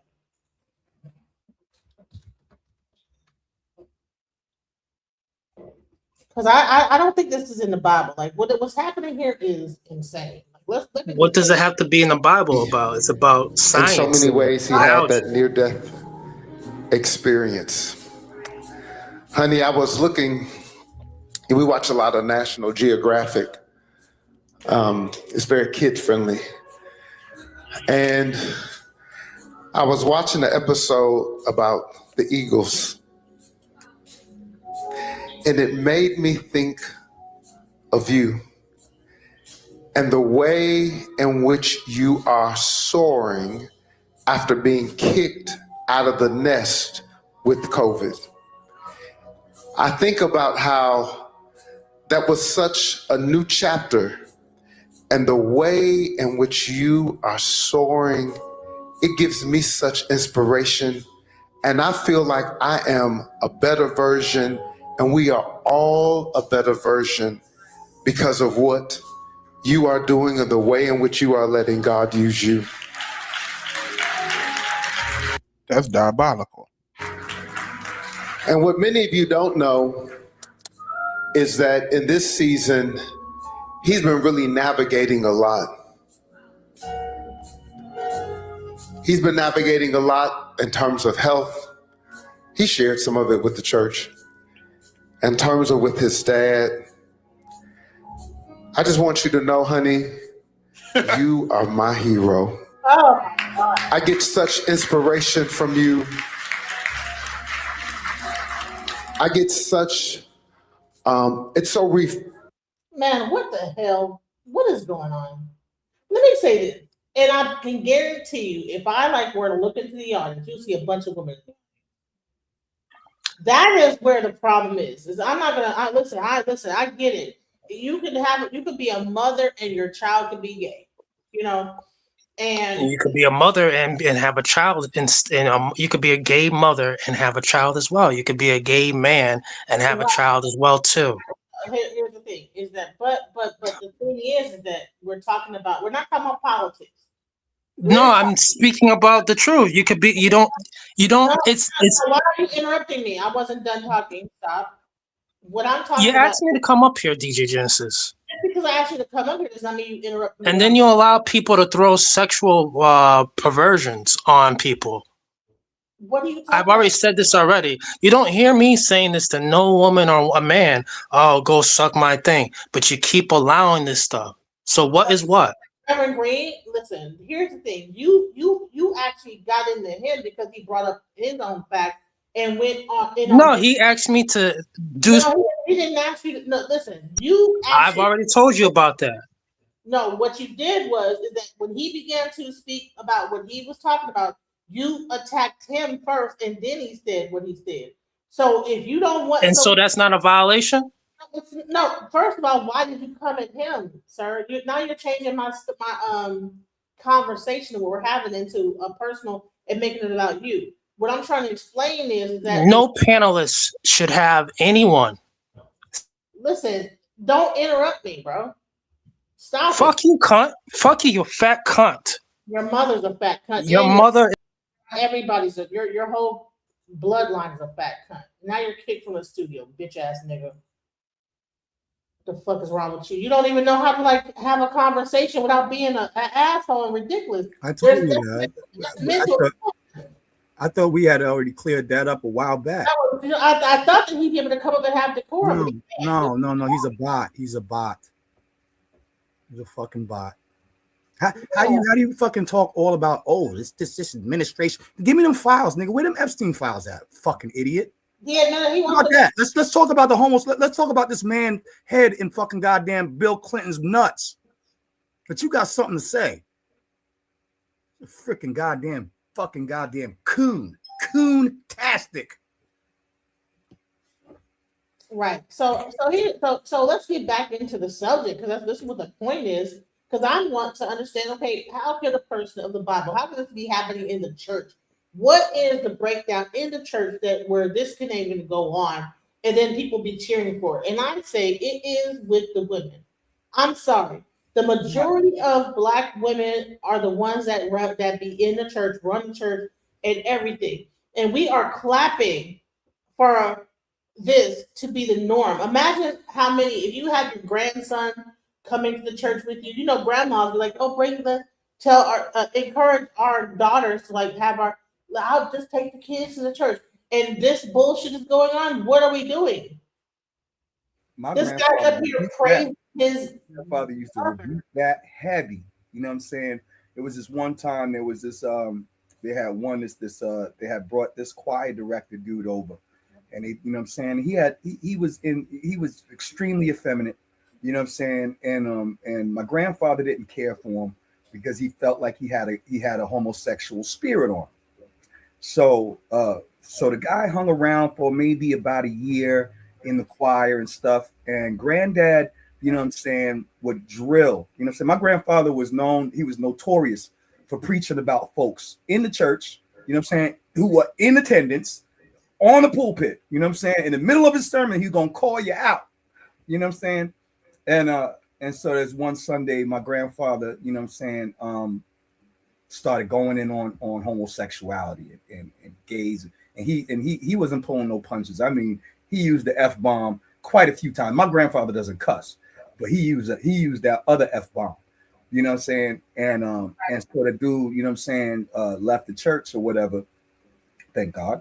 But my grandfather didn't stand for that. You know what I'm saying? Whereas, you know what I'm saying, we go to other churches or whatever, you know what I'm saying, other functions, and we start, you would see it, you know what I'm saying? And it was just like the guy said, you know what I'm saying, when somebody had a music ministry or something that could aid the church, you know what I'm saying, if they could play organ, they could sing, or they could lead a choir, and they you know what I'm saying, a lot of the churches would let it slide, you know what I'm saying, and just, you know what I'm saying, like brush it under the rug, you know what I'm saying, and it, to a degree, the church is a place for sinners to go to gain salvation and be cleansed from their sins. And so, my grandfather, though he was very, very adamant, with his speech against homosexuality, he did not immediately, you know what I'm saying, remove folks until he saw that there was no intention, or there was no desire to be free of that. You know what I'm saying? So if you weren't there to gain salvation, like, 'cause my grandfather believed you could be saved, even if you know what I'm saying, even if you were slipping and sliding, you know what I'm saying, doing some things that, you know what I'm saying, that most men would not do, you know what I'm saying? He had a heart at least to say, well, they're here to get saved, you know what I'm saying? And there was a time limit. You got like about this amount of time to go ahead. There was a time limit. You know what I'm saying? He wasn't gonna have that going on in his church for too long. You gonna fix your face, and you gonna you know what I'm saying? you gonna put some bass in your voice up in here. Right. So you have this pastor of a church, and he is giving reference to his first man or first husband or whatever you want to call it. What is that? Yeah. Could you imagine, like, all the women in the audience, and this is a good-looking black man. They probably like are talking to him, and he's over here giving reference to another dude about like. Right. So you're like in your mind be like kind of processing like their love, I don't know, like what they're doing, like sodomy and all kind of wild stuff. All that stuff is against the Bible. Could you like, I just want to do this. I'm gonna play a little more of this. Please bring up some verses so we understand exactly. Because I'm not a Christian. I don't know what. Well, there's the scripture concerning men laying down with men, or men dressing as women. I'm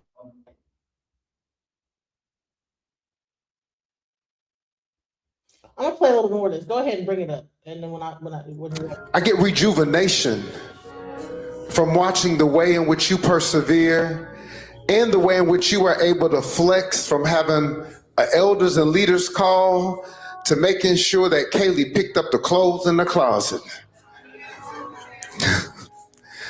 They have a daughter, so that means somebody hooked up with a woman to have a child, and now they're raising the child themselves.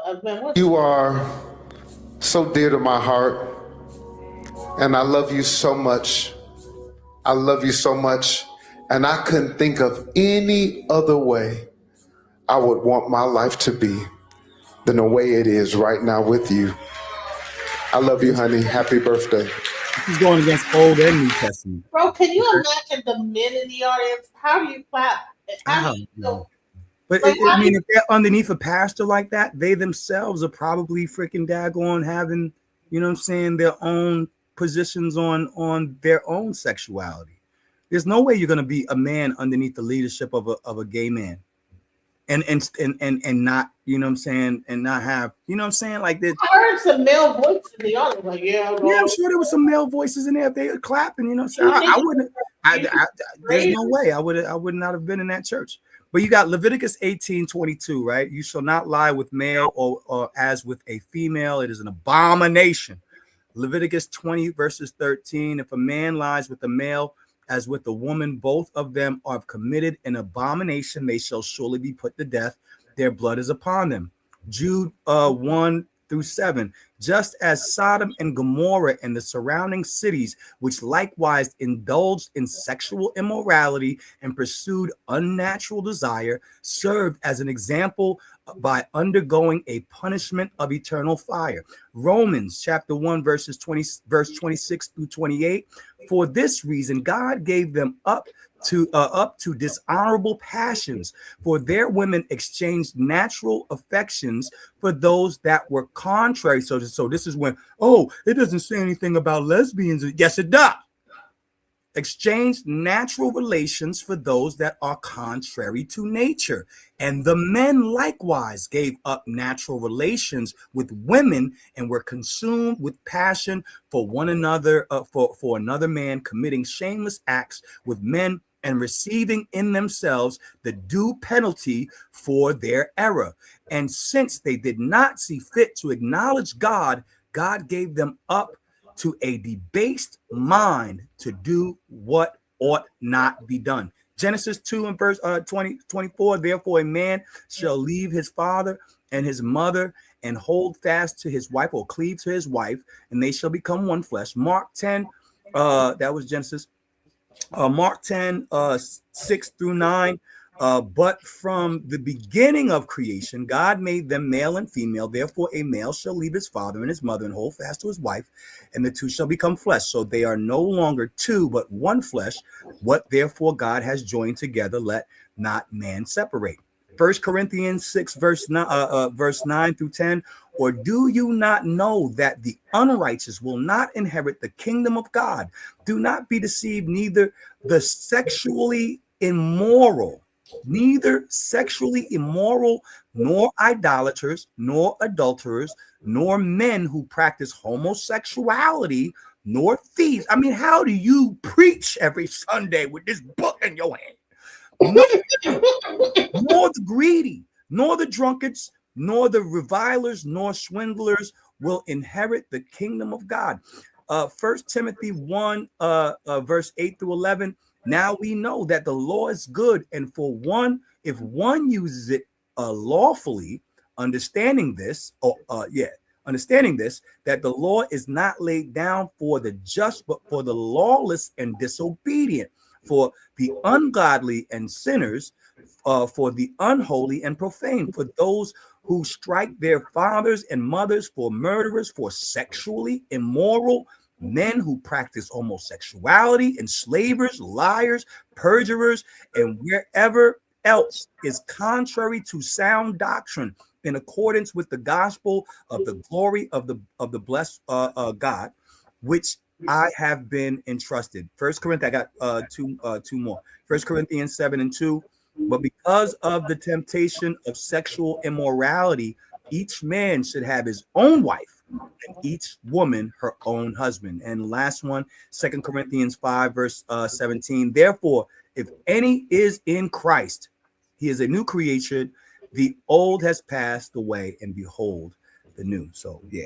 Wait, hold on. Kings 15-12. He expelled the male shrine prostitutes in the land and got rid of all the idols and ancestors. So the Bible does not accept any form of deviation from the male and female relationship.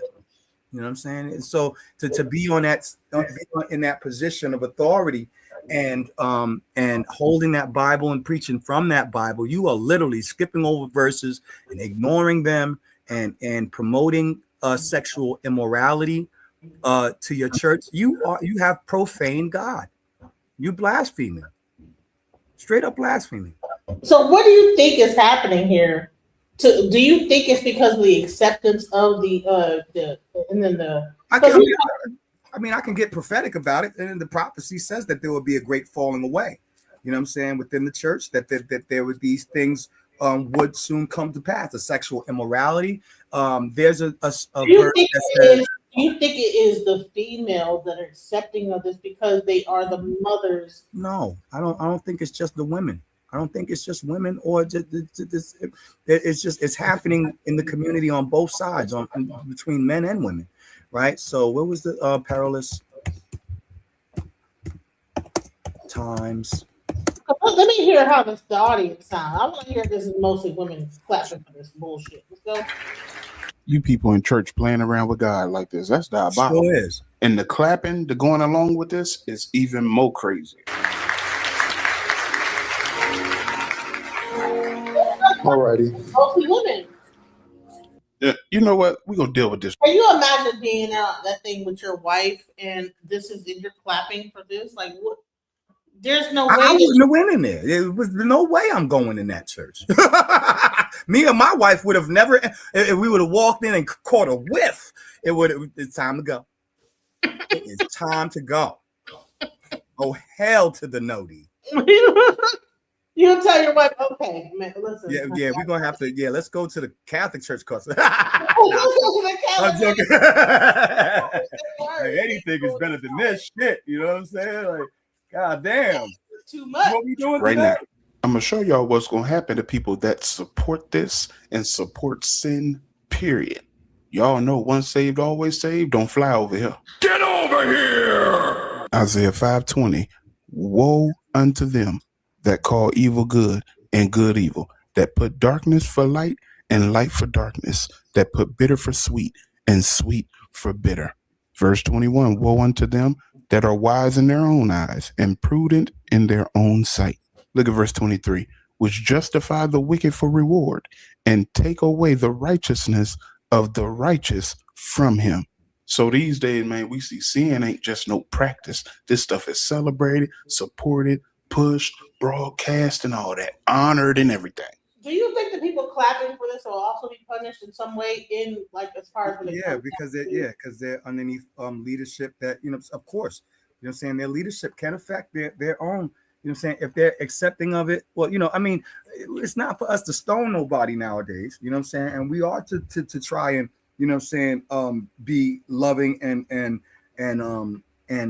not hateful towards people. I'm not. I in no way condone being hateful towards people. However, I'm not. The Bible says that we fight not against flesh and blood, but spiritual spirits, principalities, and powers in high places. So it's not that we, like for me, I can treat anybody, like a human being and give somebody respect regardless of their sexual preferences, as a human being. However, the moment you start batting your eyes at me, bruh, you're going to lose your face. Like we don't also say that I think that this is a danger in the Christian. Right.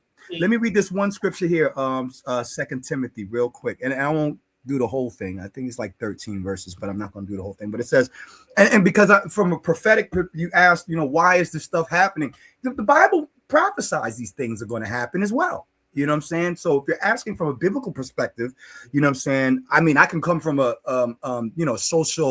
socio-political perspective, but from a biblical perspective, 2 Timothy 3, verse 1 through 13, I won't read the whole thing, but it says, this know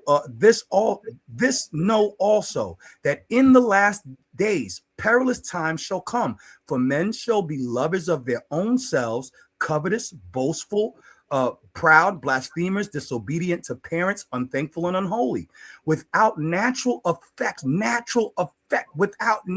affection, truce breakers, false accusers, false accusers like that dude that just got freaking goddamn you put off. Incontinent, fierce, despisers of those that are good. How do you like freaking a dude who freaking daggone was touching little girls and sitting over there acting like you godly? Bro, you're a blasphemer too. Traitors, heady, high-minded, lovers of pleasures more than lovers of God, having a form of godliness, but denying the power thereof, and from such turn away. For these are the sort that are they which creep into household and leave captive silly women laden with sins, led away with diverse lusts, ever learning and never able to come to the knowledge of the truth.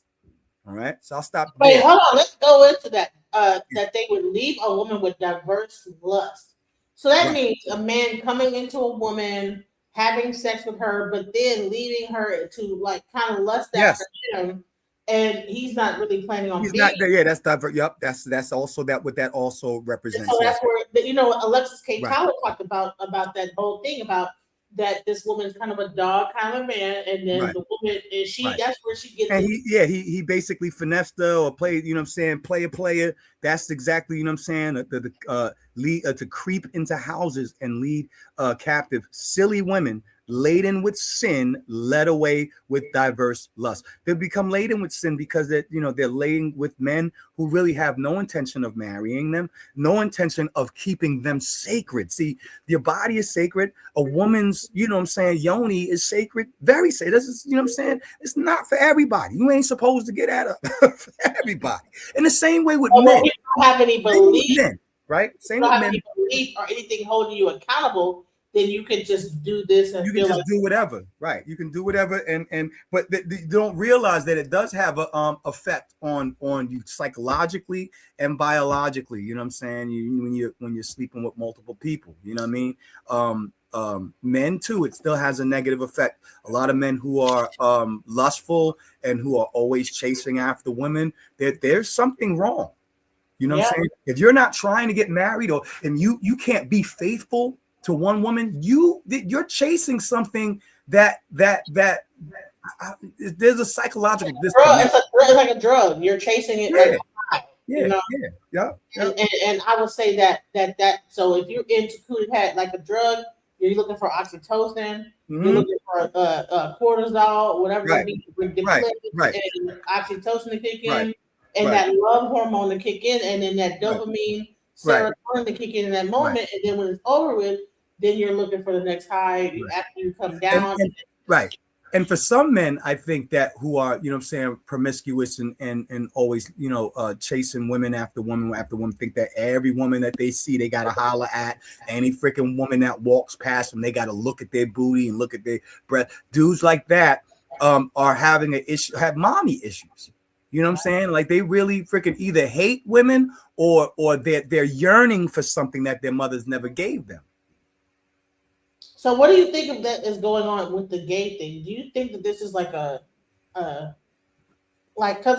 one thing I do know, and because I used to be what they would call a fag hag, right? Mm-hmm. I used to be around a lot of gay men, Right. Well, you was in the house scene. You was in the house. Yeah, scene. You can't get away from it over there. When you help people, you house scene, house music all night long, techno. It wasn't like that in the beginning. It wasn't super gay in the beginning, but then it got real gay. What I found out, let me tell you this. See, because I'm going to just talk about the gay scene altogether, right? There is a certain level of trickery, like tricking.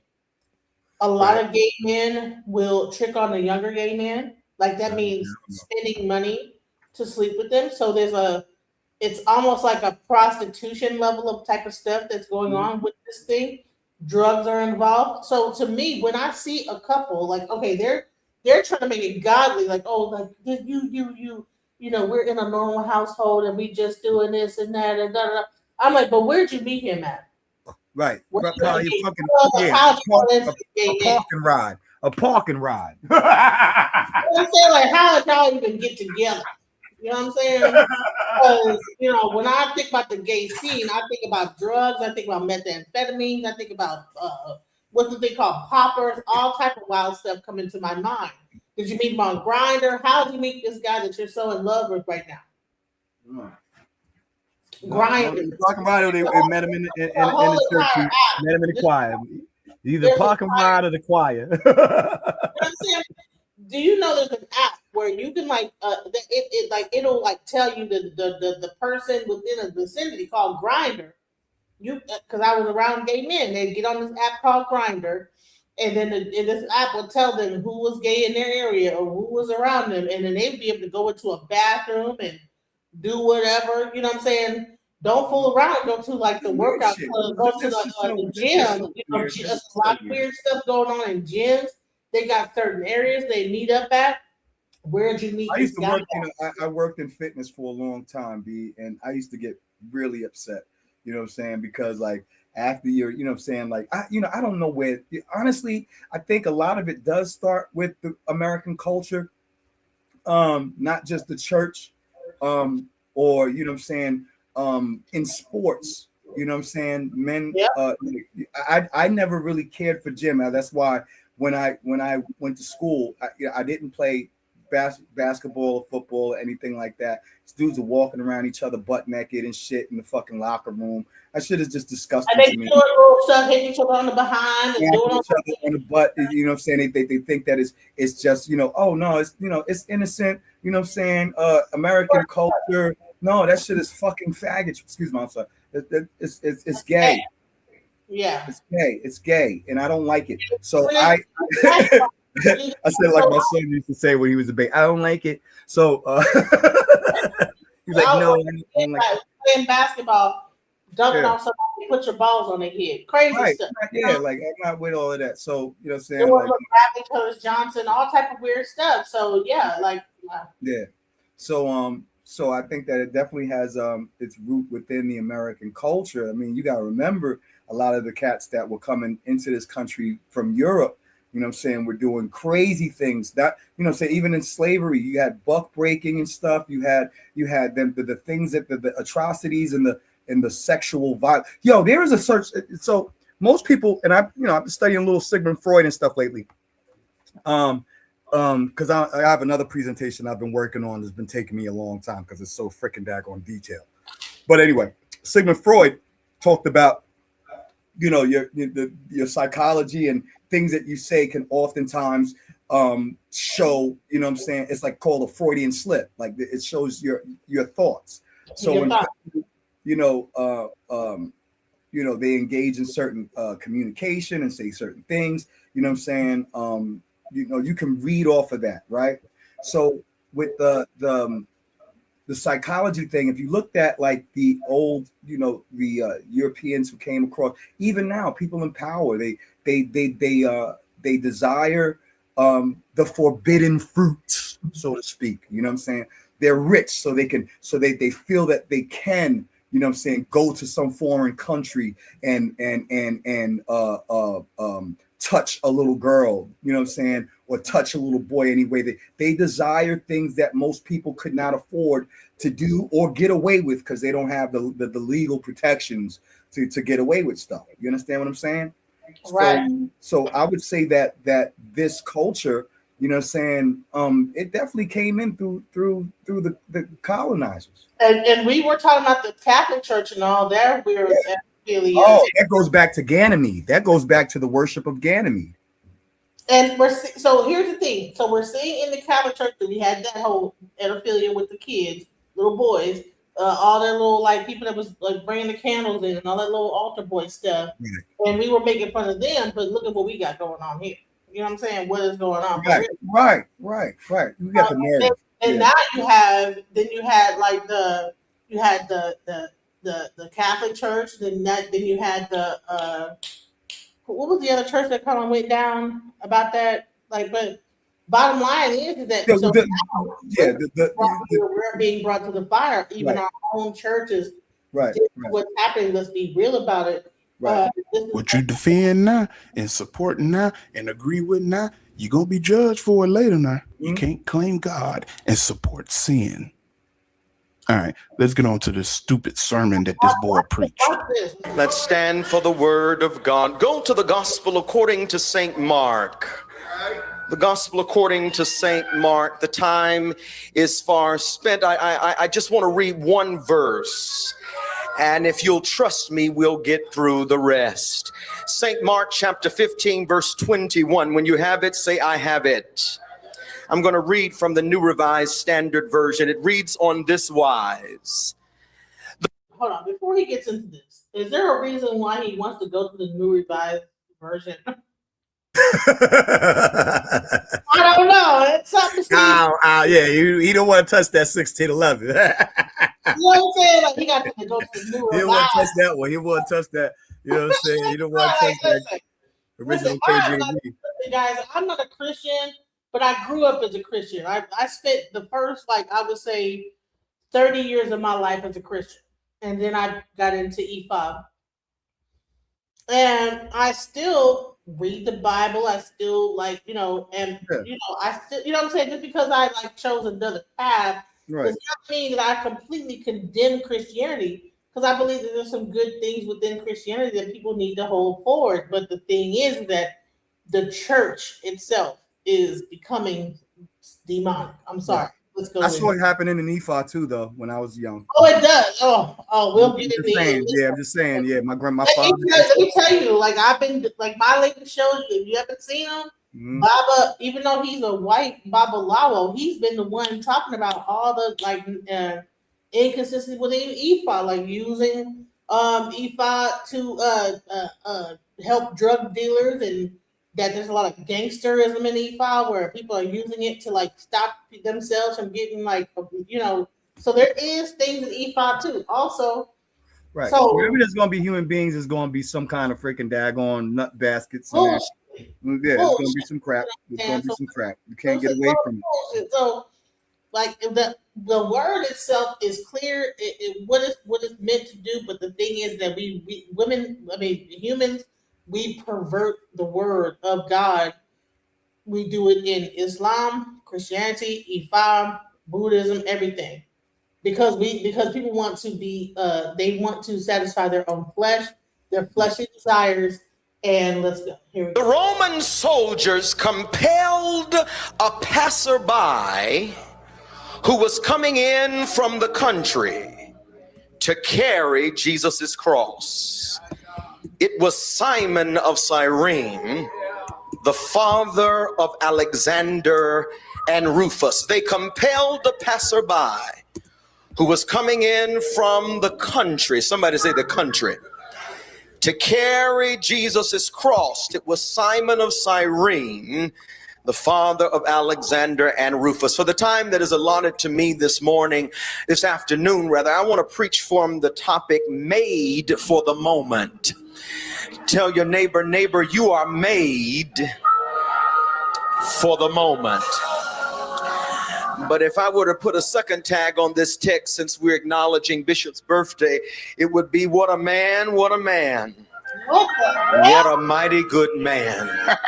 Come on now, dog. Come on, man. What?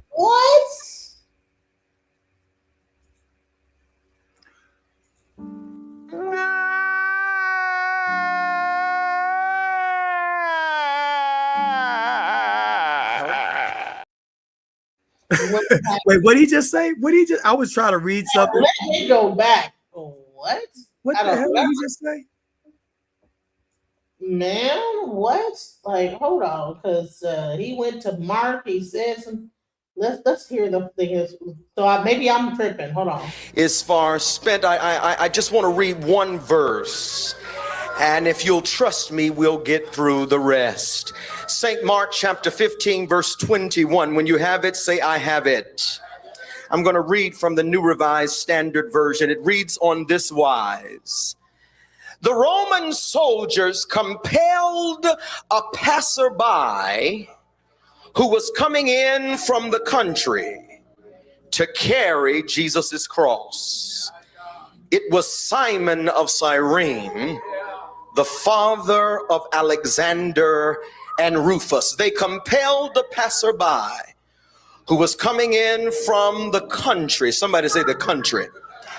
To carry Jesus's cross. It was Simon of Cyrene, the father of Alexander and Rufus. For the time that is allotted to me this afternoon, I want to preach from the topic made for the moment. Tell your neighbor, you are made for the moment. But if I were to put a second tag on this text, since we're acknowledging Bishop's birthday, it would be what a man, what a man. What a mighty good man. Come on now, dog. Come on, man. Oh, you're so stupid. You are here for a purpose. And I need you to know that God poured too much intentionality into you for you to start doubting yourself. Your very existence is a miracle. Jamal's Instagram. If it took two parents, 4 grandparents, 8 great-grandparents, 16 great-great-grandparents, 32 great-great-great-great-grandparents, and through generations and generations for the right sperm to meet the right egg at the right time, just for you to have your gluteus maximus sitting in that pew this morning. And then you're going to fool around and let the devil play you like a cheap streetwalker and make you think that you don't matter. Child, you better quit tripping and doubting yourself and wasting time. Don't let the works of the devil trick your mind into thinking that you are insignificant. Don't think yourself out of yourself. You see, the meat gospel, even they do it. This is how the church preaches now. Yes. I don't know the day or the hour, but I believe that there's a moment coming with your name on it. What is the me gospel? Okay, so basically, church pastors have gotten locked into preaching feel good messages. To if you're in front of the audience, everybody's going through something. Everybody's struggling with something, especially in the Black church, finances, whatever. There's always a preaching to a person's personal identity and a blessing to come. You know what I'm saying? Here, you're what they call storm chasers, are preachers who preach about the storm. You're going through something, and whatever it is that you're going through right now, I'll let you know right now. You right now are going through that storm, and you are going to see a blessing if you stand on your word. You stand on God. You're going to see. And when you no matter what you do, when you got your booty in it, and when you put that tithe offering in, I just want you to know all of that, all day, every day, and it's tiresome. That's why I became a roster. Listen, he speaks of generations, but wouldn't be no butts in his seat. Hold on, were there no gay people that made none of them? He said no sword fights, man. No sword fights, guys. What part of all of them grandparents and great grandparents did you see anybody talk about something that was unnatural? Child, he just cut himself. He's fixing to pull something. He's fixing to pull the explanation about his ass that I don't think. What a man, what a mighty good man. Are you kidding me? I have never seen this video before, but let's go. Yeah, it's called death. Come on now, dog. Come on, man. Better repent, boy. The whole church. A moment that will prove why you are here. A moment that will prove the doubters wrong. A moment that you were made for. And in today's scripture, we find a man named Simon of Cyrene who was made for the moment to carry the cross of Christ. Be seated for a moment. Let me run through this text. At this pivotal point in our focal scripture, Jesus is physically and emotionally drained from the brutal scourging that was to be his crucifixion. And now, as he's walking down the Via della Rosa, he can no longer bear the weight of the wooden beam on his back. I'll be right back. And you must understand that this wasn't just any beam, it was solid wood, weighing up to 115 pounds. For somebody already stripped of strength, it was almost unbearable of a load to bear. This is diabolical for you to even be up in the pulpit preaching about Christ carrying his cross, and you are an open homosexual. Oh my God. In an open homosexual church. Wait, this is crazy, nasty work. What is that? So there's actual open homosexual churches? Man, listen, I have been so out of the church for so long. I don't even know there's a such thing as an open homosexual church. Like, I have been, where have I been? There is a such thing as an open homosexual church? Child, let's go. Recognizing that Jesus was struggling, the Roman soldiers, the Bible says, compelled Tyler Perry, a man passing by, coming into Jerusalem to celebrate the Passover. He was a North African named Simon of Cyrene, the father of Alexander and Rufus. They compelled him to carry the cross. This brown-skinned man, a bystander in the crowd, who is mentioned only once throughout this entire narrative. He has no backstory. There is no curriculum vitae to explain why he is here. When we meet him in this fleeting moment in history, he is unknown. Somebody say unknown. Simon. Child, are they going to say that he's like a gay dude? Is this what is he fixing to go there? Like, what in the hell is he? Where is he going with I don't know where he's going. Man, let's see. Come on. Going straight to hell. My grandfather, he's going straight to hell. Was unknown to the world before this moment. We don't know much about him, but in one verse, the unknown becomes the main character, and the nobody becomes a somebody. Beloved, don't ever underestimate being unknown, because you have to be unknown to be discovered. I wish I had a witness this morning.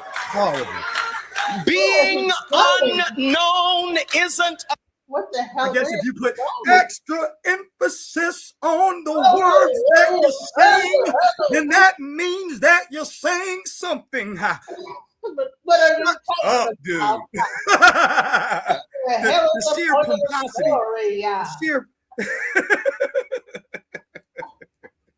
This is what I didn't like about the church. I didn't like it. I was like, yo, it's so funny. Like anybody can get up there and put on a show and you can talk like this. As long as they have that preacher cadence, you know what I'm saying? Everybody gonna shout and huck a buck. Meanwhile, he just came from a brothel last night. This guy had his back pounded out the night before. You know what I'm saying? he went to a sex party like a damn. You know what I'm saying? You don't know what that man was doing last night. What Jesus said. You know what I'm saying? Listen, B, I used to, one of the things too, a lot of the preachers in the Church of God in Christ were pimps. Like they were very pimpish. You know what I'm saying? And a lot of adultery, these guys would take folks' wives, or you know what I'm saying, or what have you, and women from the church after the church service or after they had a revival, you know what I'm saying, and they would take them out to eat at the diner. We going to the diner, you know what that, you know what? All you can eat diner. You go to the diner, and then after they go to the diner, they go to the Motel 6. Child, see.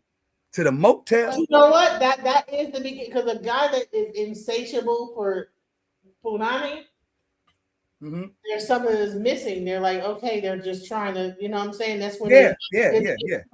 of that, and then they start to like look for other things. Let's go. Right. Let me see if he lands his plane. Where's he going with it? Let me see if he gets who I knew personally, Aaron Hall.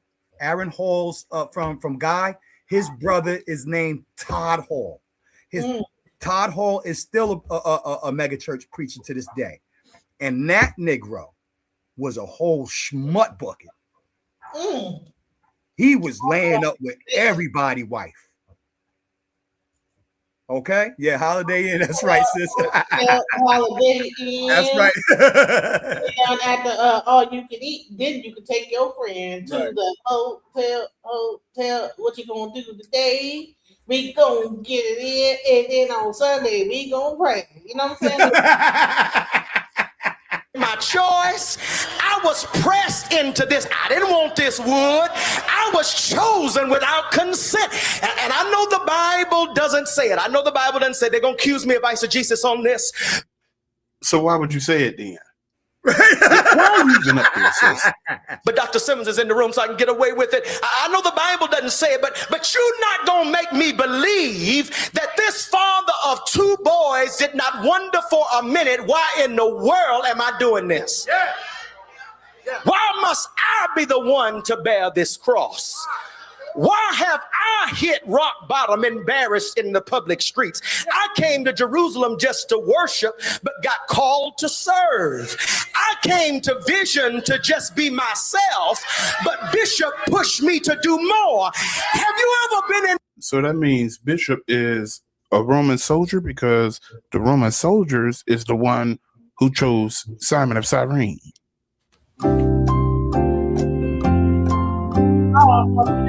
Did Simon of Cyrene, you know the story about Simon of Cyrene? Did the Roman soldiers get it in with him, or where was he going with this story? No, I really don't know, because Simon carried the cross for a portion of the way. He carried the cross for a portion of the way. Cyrene, is Libya. You know what I'm saying? So everybody says, this man was a black man. You know what I'm saying? So that's the majority of the story that I know, about Simon of Cyrene, was that he carried Christ's cross, and it was a black man. You know what I'm saying? From Libya. Let me see if he gives more. Maybe I'm gonna go back a little bit, because I skipped a lot, because I'm all that bullshit, and I don't do, which is stepping outside of our comfort zone and challenging our assumptions and embracing the unexpected. I need you to understand that a lot of garbage is being preached. I tell you that. I'm Kojic. That purpose pulls us toward the things we'd rather avoid. Not because they're easy, but because they're necessary.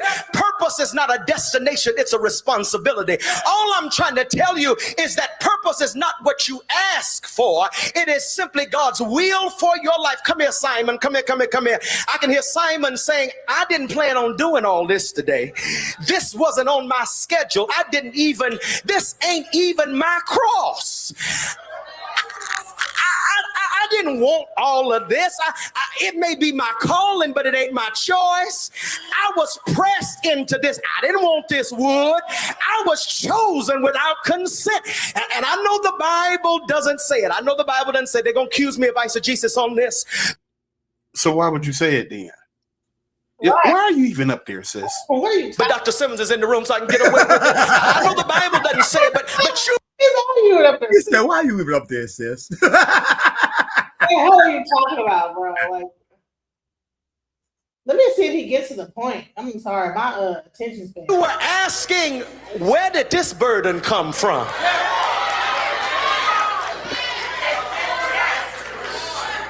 Listen, this is when you know you're going too long. When people start getting up there and just like standing up there and just weaving back and forth. Like this guy comes. This is the guy that lets him know his time's almost up. This responsibility was not on my schedule. I did not volunteer for this. You look around and thought to yourself, how in the world did I get myself tied up in all of this? So wait. That's what I want to know. This is not what I... Pause. So what is he trying to say? Is he saying that he was not chosen to carry wood? What? He wasn't chosen to carry wood. What the hell? Like, what are you talking about? I don't know which way he going. I'm trying to find the Freudian slip. What are we talking about? Signed up for. This was not part of the plan. I did not ask to be LGBTQIAP plus and out. I did not ask to be HIV positive. He's HIV. He is talking about the wood in that way, y'all. Oh my God! So he is. So he's saying he did so his cross. And he is HIV positive. So what? I didn't want the wood. I just picked up the wood and carried it.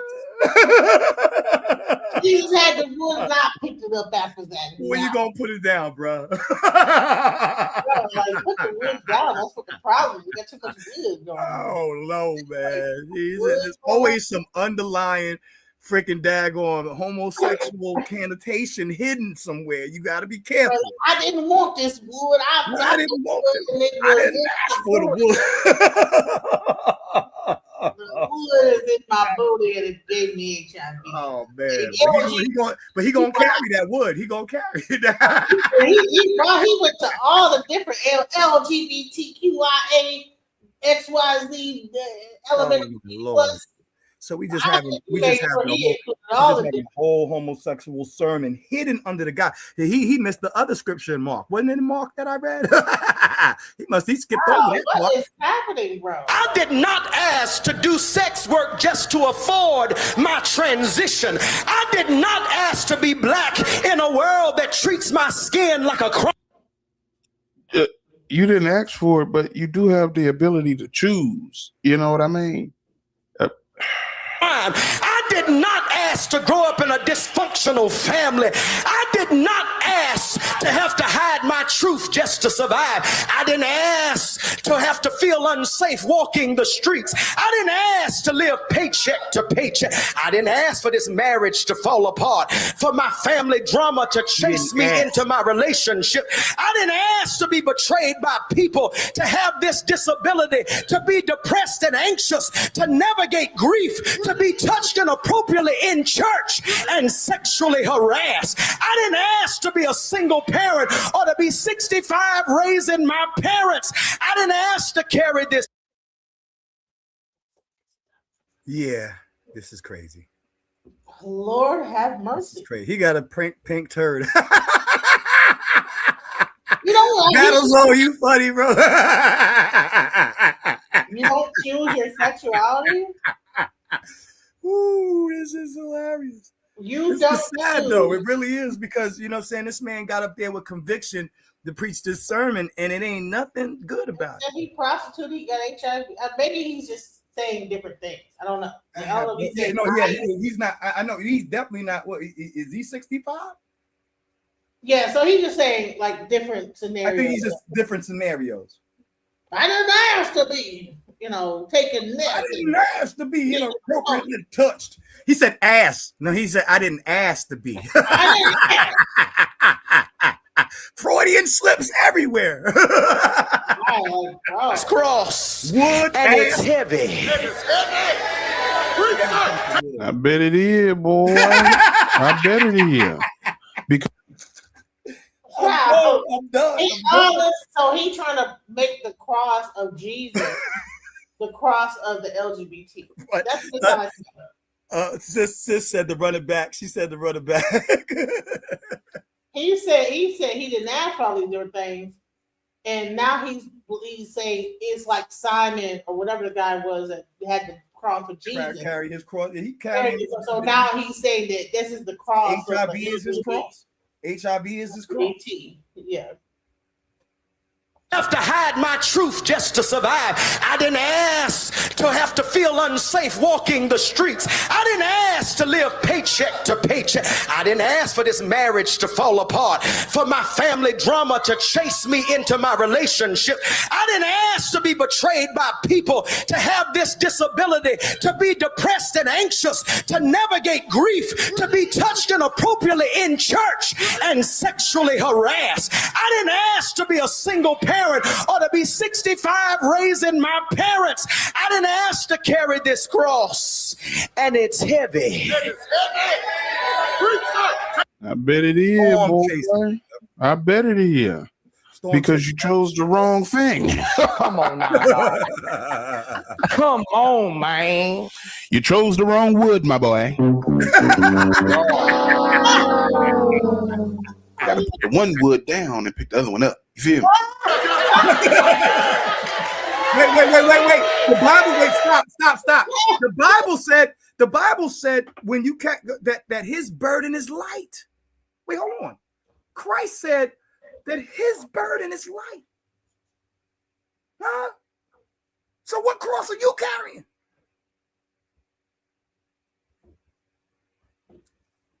Right. The burden is light. Right. So, but everything he talking about some heavy. His burden was heavy, but the Bible said, Jesus said, you know what I'm saying, to pick up his cross, you know what I'm saying, his burden was light. It's light. Wow. So you talking about, so you carrying the wrong cross, Negro?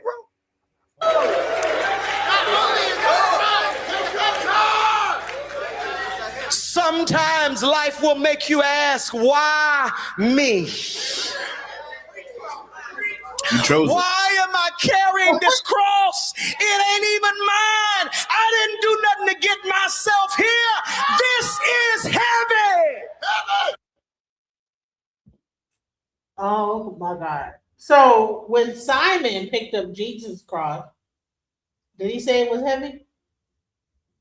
Well, I'm sure that burden was heavy. But when Christ was speaking about the burden to pick up, it was the faith in Christ and doing the things that, you know what I'm saying, that he said to do. Not talking about the physical cross when he was speaking on that. He said his burden is light. That's faith, that's love, that's faithfulness, that's honesty, that's loyalty, that, you know what I'm saying, all of those gifts of the Spirit. That's what he was speaking of. If you're going to be follow Christ, then you're going to follow his instruction.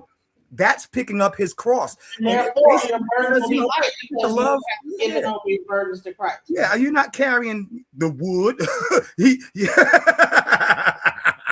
Right.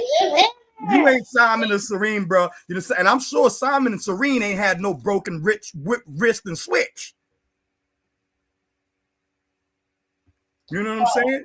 Oh, hella immature as a Christian. We are not the judge. That's God's job. Don't miss heaven and go to hell trying to send someone else there. First of all, I'm not a Christian. I'm not. I ain't got to send nobody. I'm just going to tell you what the Bible said. See, here's the thing is that, you know, that's the thing. An abomination is something that you can't. You know what I'm saying? You're not getting away. First of all, aren't you a Hebrew Israelite and a Rastafarian? Yes, I'm an Israelite. I'm a Rastafari Israelite. And so there we go. So that, you know, as a Christian, well, but I was raised Kojic. I was raised. I'm a priest of the old. I'm an Orisha. I was raised to be Kojic from on my grandparents' side. My father was into the Ifa. You know what I'm saying? But right. I was raised to be. I was raised and I was being groomed to be a preacher.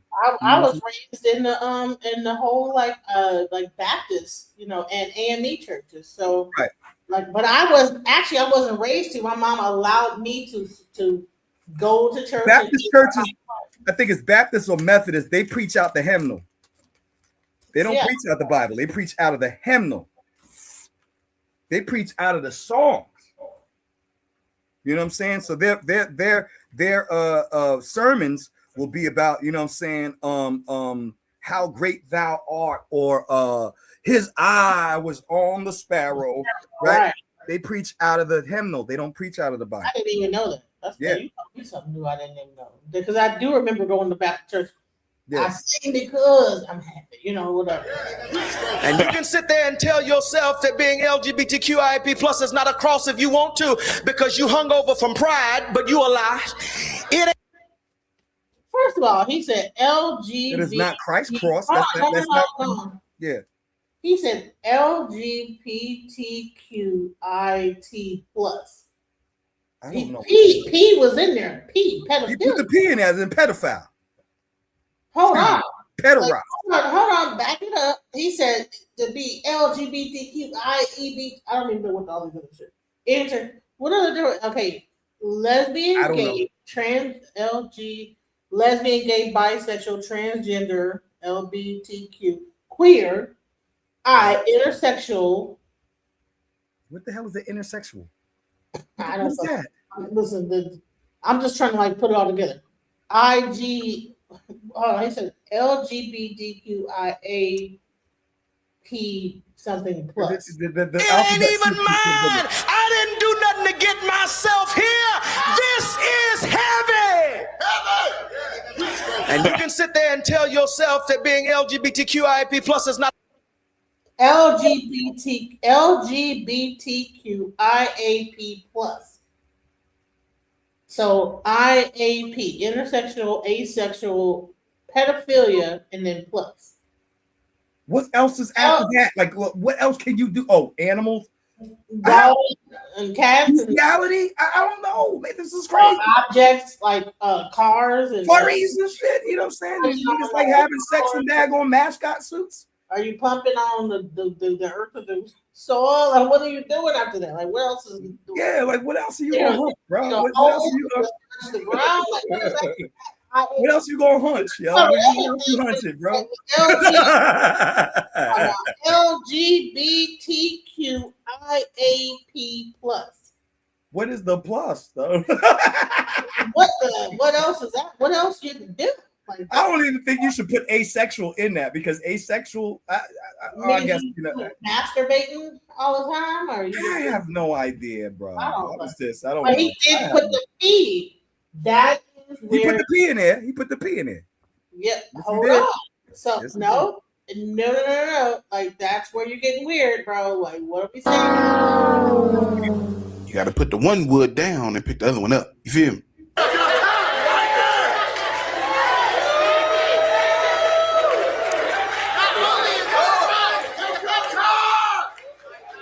Sometimes life will make you ask, why me?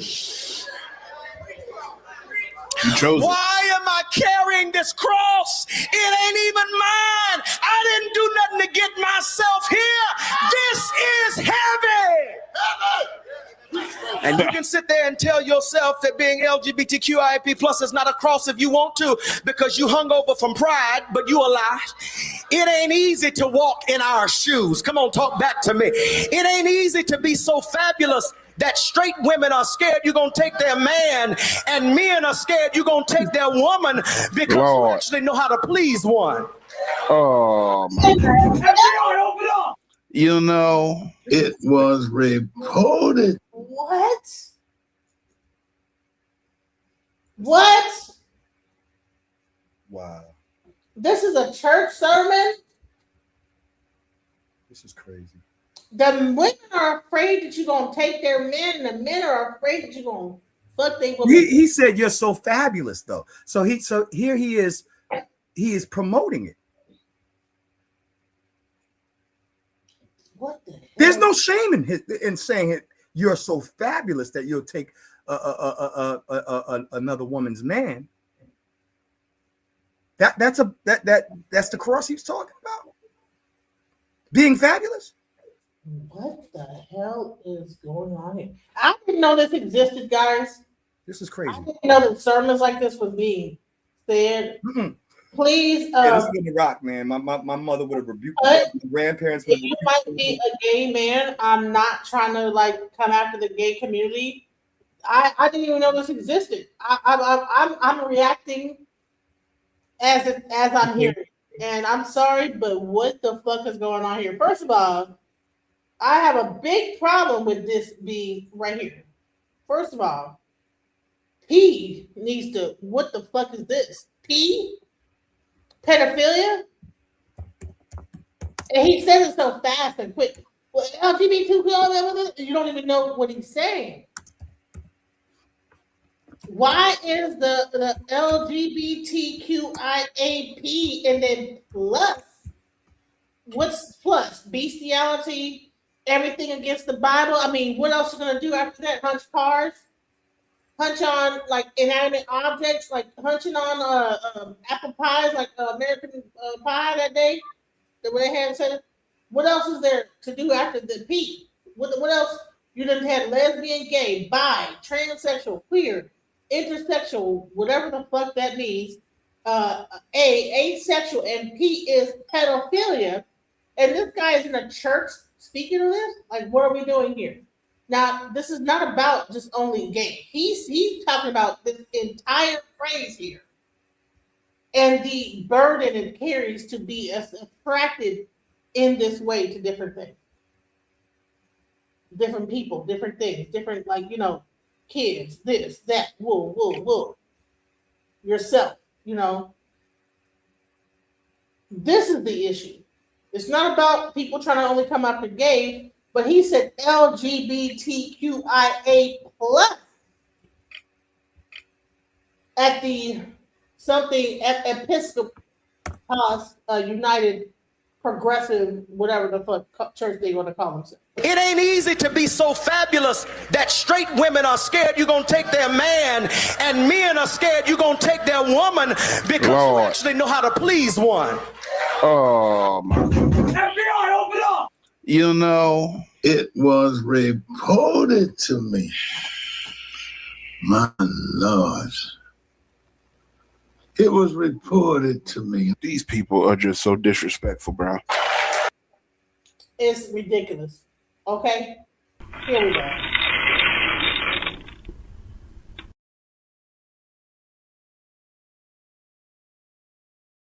Yeah, I wanted to respond to the sister or the brother Prince. My grandfather used to say that all the time. I'm not saying that they don't use the Bible, you know what I'm saying, but a lot of Baptist preachers in the Black church, a lot of their sermons were entitled by the hymn. The hymnal is very important to the Baptist church, and so a lot of their sermons were entitled with hymns, that the title of a hymn or the use of a hymn. Not saying that they didn't entirely, but my grandfather used to joke about it and say, "Oh, they just preach out of the hymnal."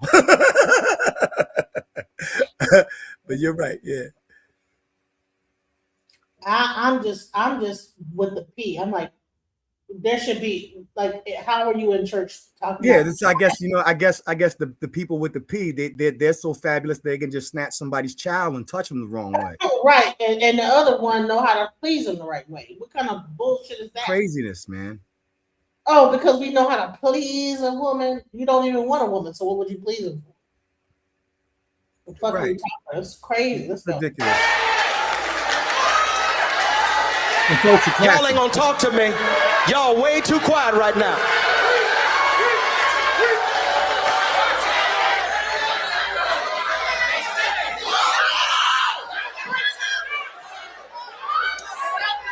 This cross is heavy. Look at somebody next to you and tell them, this cross is heavy.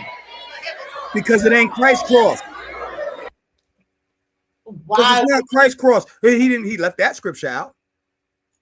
Why would you have a cross of this and be like, oh, it's heavy? What? Like, this cross is heavy of being a pedophile, of being intersexual, of being asexual, of being queer, transsexual, bi, gay, and lesbian. This is a heavy cross to bear.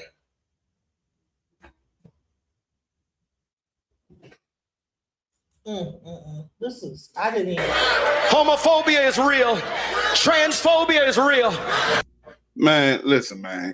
Now, I've been accused by people in my comments over the past couple of days about having homophobia and all that stuff, right? Or being allergic to these people. No, we just go by this. Y'all mad about this. All we doing is covering this with this. That's it. That's it. And we're showing how this has taken precedence over this. And people prefer this. Dangerous. Racism is real. And it's always about white versus black. This is what they do, bro. And LGBT teenagers are still killing themselves in droves, and we drinking.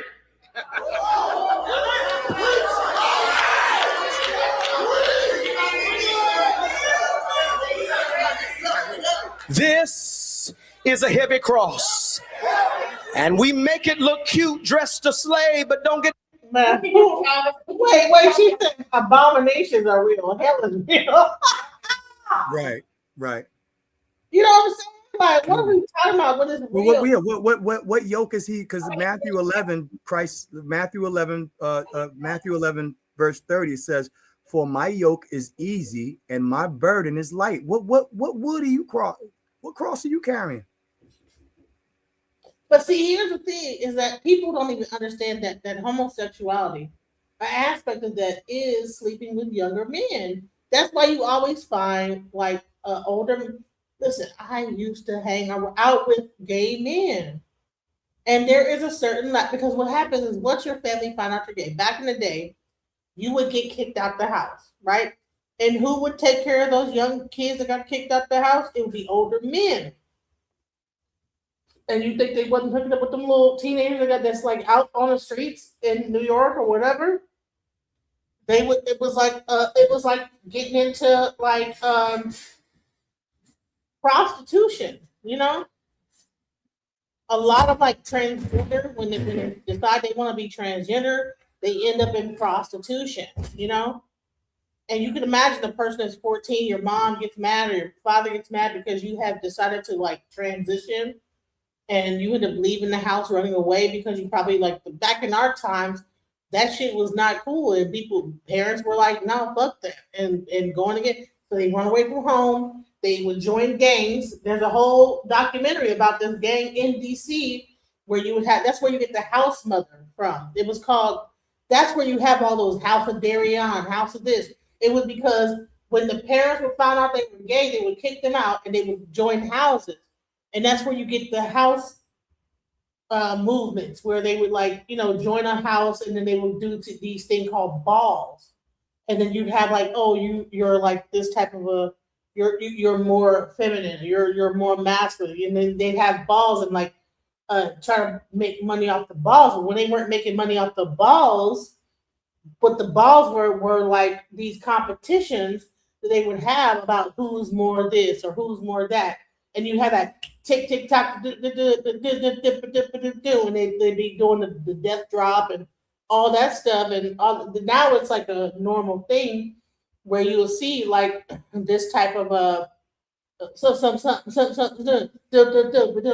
she did fish whatever, and they would be dropping down and dancing and everything like this, where they do like little crab crawl dance and all that stuff. Oh, dressed in a certain way. Weird. Yeah, Jay-Z's, I think Jay-Z's mom used to throw actual balls in New York. His mom is gay. His mom is is like 100% gay, married to a woman, and she used to throw balls in New York. The balls are where you have like the competitions amongst the gay drag queens and stuff doing all that. Like, okay, you have like some like I would say like the gay female one, if they're very masculine, who wins this, who wins the prize. And so you have these different houses that would compete for winning the prizes, and the money would go into the house, because a lot of the kids back then, when they would get kicked out of their own family house, the gay house mother would take them in, and you become a part of the House of Darion, the house of such and such, the house of blah, the house of this. And it would be like probably a gay house mother that was probably a transgender that was like the mother that would take care of all the gay boys. And then the gay boys were like in gangs where they would like fraud and like do fraud and like sell booty cat on the streets, and would sell that and then come back to the house, put their money in, and that was a whole situation.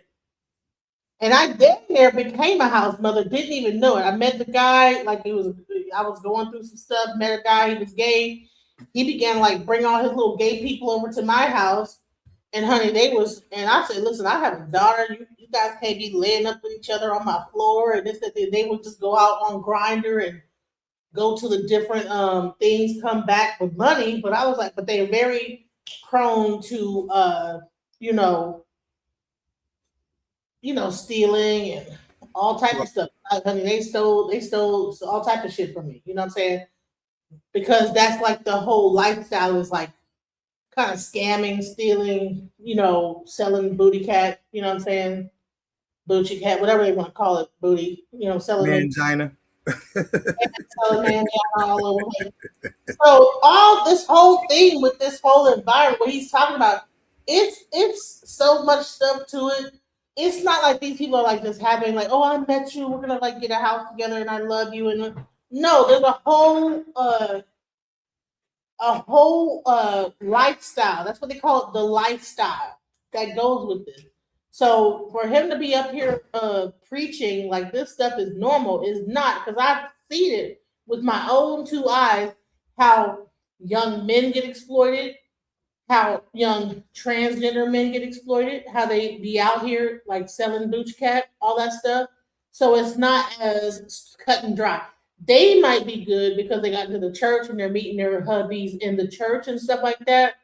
But when you get into the real underground aspect of it, it's very, very a very sad situation. And then you have like the drug aspect of it too. There's a lot of drugs that are getting involved. Right. I never saw a gay gangster until I stayed in Atlanta for a few months. You know what I'm saying? And yeah, you know what I'm saying? I was like I was in Decatur. My auntie had lived out there. And I just, I had just got out there and I walked to the store, you know what I'm saying? Like, she showed me where the store was. It wasn't too far from our house. All I do is turn the corner and walk a couple of blocks and there was a store right there. So I go up to the store and it's like, it was like at night and there's like, niggas, like, yeah, I'm used to freaking thugs being at the corner, you know what I'm saying? I grew up around that. But these Negroes will have like halter tops and freaking belly buttons showing and that do-rags on. And then I was like, nah, I know this ain't. Excuse me. No. Okay, I'm good. in DC, you had 14th Street and you had 13th Street. You know what I'm saying? Oh God. I was young. One time I went to DC and was at what was it? It was there was a march and I was in college at the time, right? And I really didn't know much about like the drag scene, you know what I'm saying? Because it wasn't that thick. Like, I mean, in New York City, yeah, if you go down to Soho or something like that, you know what I mean? You go and see that. But it wasn't like, you know what I'm saying? Like in DC, it was so thick. I really didn't know that, you know what I'm saying? Like there was seemingly women looking, you know what I'm saying? Drag, people in drag that really look like women. And so, you know what I'm saying? I'm walking with my class, you know what I'm saying? We're going, you know what I'm saying, to this march or whatever. I forgot which march it was. And they're going, when one of the people that walked up is a female who looked like a female, walked up and was like, where you guys going? I was like, oh yeah, we're going to this march, blah, blah, blah. I think it wasn't the family, it wasn't the Million Man March. It was one of them. Million family, million youth or something. Million youth. But anyway, so we walked up and then the girl that I was talking to at the time, she was like, you might want to look at the Adams apple. And I looked, I was like, oh damn, you know what I'm saying? Got me, you know what I'm saying? Like, I thought it was, you know what I'm saying, just a regular girl, and it wasn't, you know what I mean? And I was like, that shit is so fucking goddamn weird. So uncomfortable. They're twisted. This cross is heavy as hell. Yeah, we're done.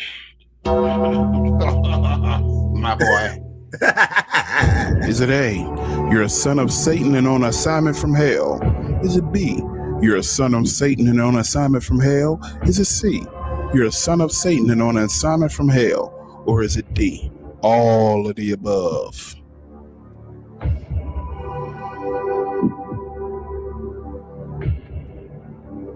Self-denial is hard to preach when you're included in stuff like this. You can't really preach the cross of Christ, obedience to God's law, when you are living in open rebellion.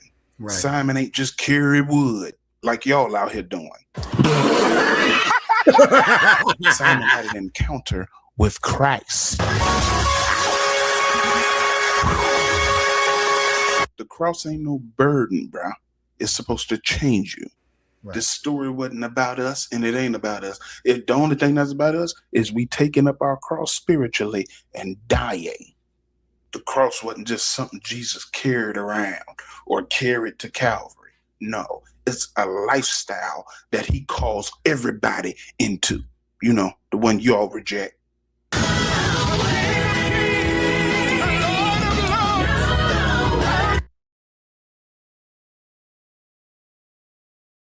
Okay. What's that brother's page? What is it? The Who channel? I can't see it.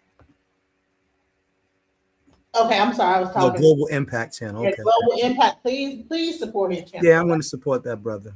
Definitely. Yeah, you know, shouts out to him because anyone that's talking about LGBTQIA plus stuff, man, bump. I'm just at the peak. Like no. Why are you including that? He could have just said LGBTQIA, and I probably would. No, I'd still be like, "What are you talking about?" But I mean, when you put the P in there, you really like what? You're at the church about pedophilia, like really? Right. And speaking on it, like it's a burden that one should carry for Christ. That's crazy. Exactly. That's crazy. That's crazy. That's not the cross that Simon carried, bro. You know? So let's get back into like the whole aspect of. Now you had asked me a question of why do I think some of this stuff is happening? Do I think that there are people who have been affected genetically? Yes. Yeah. This is one of the reasons why I did not allow the hospital when my son was in the NIC unit. You know what I'm saying? My son was premature. Came out a whole month before he was his due date. You know what I'm saying? His due date was January 7th, 2013, but he was born December. No, it was 12th. January 12th was his due date, 2013, and he was born December 12th, December 7th. I'm sorry, 7th. It was 7th, 2012. So they wanted to give. Now his mom was going to breastfeed, but she was having a little problem in the beginning, you know what I'm saying? Because her first baby. So, which is common, you know what I'm saying? So anyway, they wanted to give him Infamil, and I refused. I said, no, this, you know what I'm saying? I said, listen, my son has a Jewish name. I said, I'm a Black Jew, you know what I'm saying? And we require, you know what I'm saying? We require, kosher, you know what I'm saying? And that's not kosher. You know what I'm saying? So the nutritionist for the NIC unit happened to be Jewish. And so he had ordered some kosher breast milk fortifier and it's like a beef byproduct. And my son grew, you know what I'm saying, faster than anybody in NICU. They actually put him in the medical journal for how fast he grew. You know what I'm saying? But I wouldn't allow it because of the soy, the levels of soy, the levels of estrogen in those soy products are so high that they're higher than a woman's, breast milk. You know what I'm saying? And so, giving that to your male sons, I wouldn't even give it to my daughter. You know what I'm saying? When she was born, I wouldn't allow it. You know what I mean? But yeah, the estrogen levels way too high. Breastfeed your children, breastfeed your kids, bro. Do not. Yeah, just breastfeed. My baby mom was having a hard time. My son's mother was having this hard time breastfeeding. Not my daughter's mom, but my son's mom was at first. Do it breastfeed because they throw anything in that stuff, all those hormones and stuff like this. Yeah, no, because the hospitals have contracts with certain companies, and so they push their products. You know what I'm saying, and they charge you for it. You know what I'm saying? Well, there ain't no way you're giving my son freaking daggone some over estrogenated product. You know what I'm saying? And he was supposed to be in the belly for a whole nother month. He's still going through developmental stages right now. So there's no way you're gonna freaking daggone punk my son. No way. I wish, you know what? I'm gonna tell you what, I lost my son at the NICU because they were giving him donated breast milk, and it really? killed him. Yeah, it gave him necrotizing enterocolitis. It killed his whole colon. So did you sue? I'm trying to, but it's weird because I don't know. How long ago was that? I'll say like 3 or 4 years ago. You have to get a lawyer that's out of state, because the state lawyers that's within the state where the hospital is, they will not they often do not take cases against hospitals. Yeah, Within their state. I don't know what's happening because I've been trying to sue because I was like, that's fucked up how y'all and you know what they were saying? We don't know. We don't know what happened. We don't know. And I'm like, my one day my son was up there like kicking and doing this. Next thing you know, y'all don't come on now. So anyways, yeah. Why these hospitals will fuck especially little boys up. They don't want us to have little boys. They don't want Black boys. You start hearing like about black women losing kids. It's usually when they have I have a boy. I believe that when we have a boy, you're a target because that's a whole nother story. Yeah, I agree. And I'm trying not to like get all jacked up. So so let's get back into let me just play this because this was really about the Morehouse College situation, right? So Morehouse College. So that whole sermon happened at the induction ceremony of Morehouse College. That sermon you just saw there was at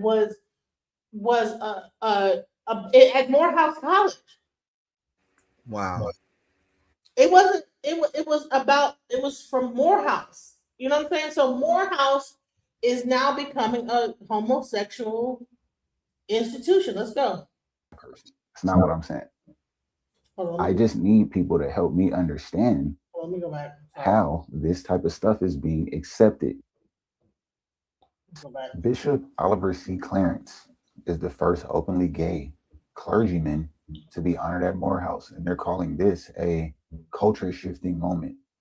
Bishop Oliver C. Allen is recognized as the first openly gay bishop to be honored at Morehouse College. His portrait, created by artist Dwayne Mitchell, was unveiled during a Bayard Reston Crown Forum on March 19, 2025. Kudos to Mr. Oliver C. Clarence, but I'm extremely confused because as far as I've learned, this is unacceptable right now. I don't have nothing against gay people at all. I don't even care. But I've always had a problem with how they try to mix religion and homosexuality when. See, that's the thing. Morehouse is an Anglican Christian school, guys. How in the hell is this happening? And then you're gonna like induct a gay pastor into the situation? What? Right. Sis said, God's people are going to be the minority. Yeah, sis. Narrow is the path, and many are called, but few are chosen. Morehouse is a black HBCU, but it is Anglican. I don't even know what the fuck Anglican is, but whatever the hell that means is that's interesting. I should know. Catholic-ish or whatever. I don't know what that I have no idea. You know what I'm saying? I get lost after Presbyterian. But it's a Christian, so to speak. So we all know that in the Bible, that's a non-negotiable, it's non-acceptable. So it's weird to me, especially in the Black Christian sector of religion, we just accept any and everything. We accept any and everything. Now, by no means am I saying that he's a bad person. That's not what I'm saying. I just need people to help me understand how this type of stuff is being accepted. Jesus would not accept this. So how do we? Bishop Oliver C. Clarence is the first openly gay clergyman to be honored at Morehouse, and they're called crazy. So let's go back into the videos, the first video I talked about where she was actually discussing this. Let's go. The comment section, y'all. The comments. This woman says something is wrong with us. Someone else. I can't tell if this is Morehouse or a United Church of Christ lecture at Yale. When did we get so far from reality? Not the Morehouse Chapel I remember. Another one says, author of confusion. What are y'all talking about? Y'all are leading these brothers down the wrong path. The Bible does not affirm sin. Genesis chapter 3 just keeps coming to my mind. the devil is coming and talking to Eve, saying, did the Lord really say that you cannot eat of the fruit of all the trees in the garden? Did the Lord really say? Yes, he said it. And the tree they were not supposed to eat is called the tree of the knowledge of good and evil, because man makes up his own rules. Instead of the truth is so-called my truth or another person's truth, instead of the absolute truth of the word. Ain't that what you said? The me gospel, the whole me aspect of the gospel. Now people are just Yes, the existentialism. Yeah, yep. Shalom, Aki. Yeah, mom. Yeah. Hey, and listen, if you want to come up, I still have anyone that wants to come up and make a statement, because this is crazy. You know, this is insane. Like, and men in high council want to make about a politics thing, you know, but it's not about politics. This is about like the Bible and Christianity and what people are using in their institution, Christian institutions. But people want to make it about Democrats versus Republicans. Who gives a fuck about that, bro? Right. Yeah. Yeah. Yeah, with the Obama situation. It's so interesting. All of the other things that Obama tried to push was getting blocked. Healthcare, all kinds of stuff was getting blocked left and right. But the one thing that they didn't block was the LGBT agenda. Yeah, because that right? destroys us being able to reproduce. And now don't get it twisted. Like, I don't think, in no way, shape, or form, or fashion do I, think that Obama was, any less of a politician than the other 43 other freaking presidents. You know what I'm saying? But it's interesting that everything else was blocked and he was getting freaking daggone blocked on all kinds of stuff. But the one thing that he didn't get blocked on was, this situation.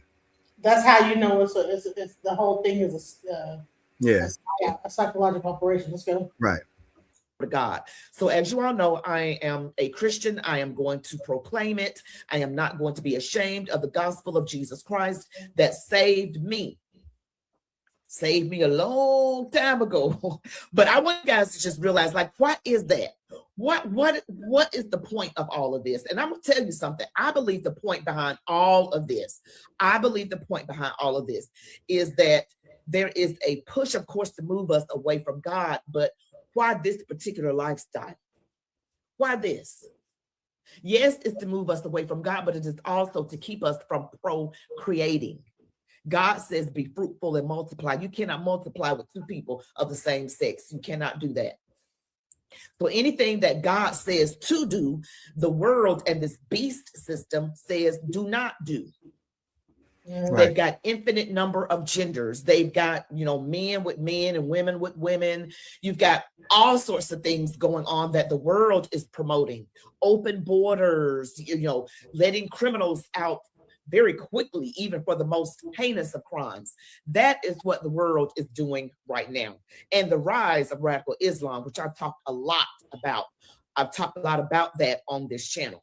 All right, so let's just keep in mind what's really going on here.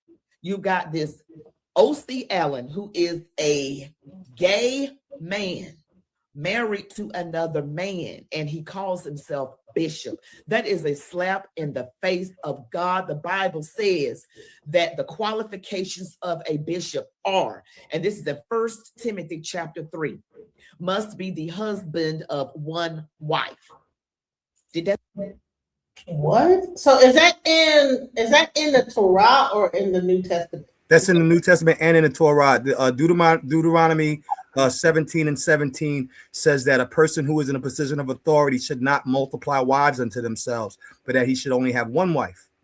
But now he made it into a man. Say husband anywhere. Yeah. One wife, faithful to that wife, must be able to lead his own household well. If you can't lead your own house, how can you manage the church of God?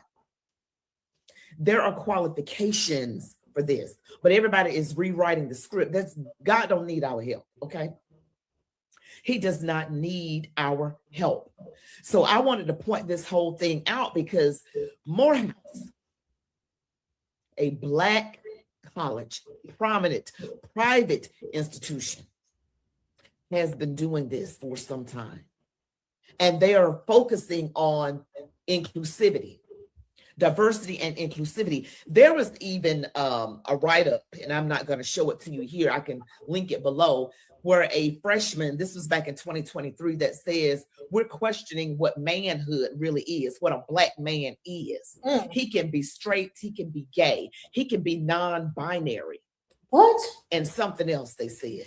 Now let's talk about Bishop Patrick L. Wooden's response. He has something to say about this whole entire thing with Morehouse. I don't know what has happened at good old Morehouse.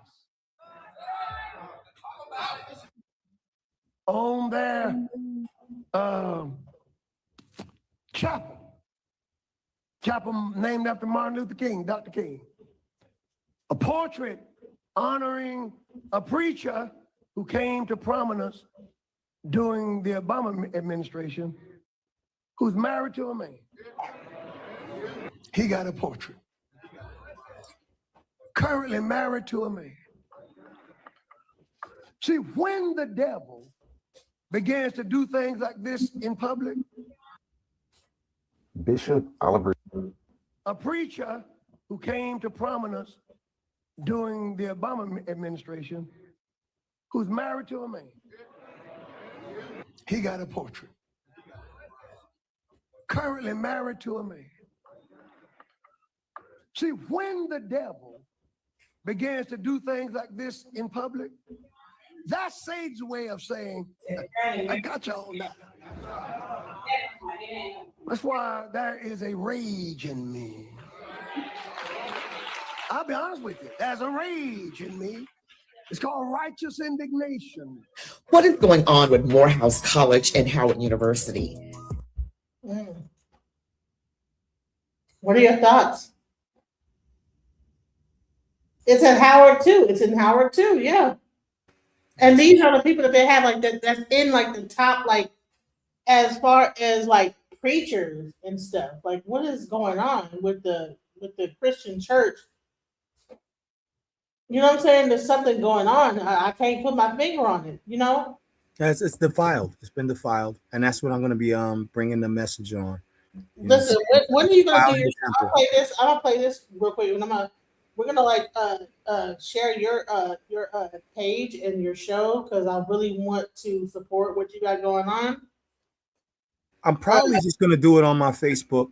You know what I'm saying? Because I really don't have my own platform on YouTube. I'm not.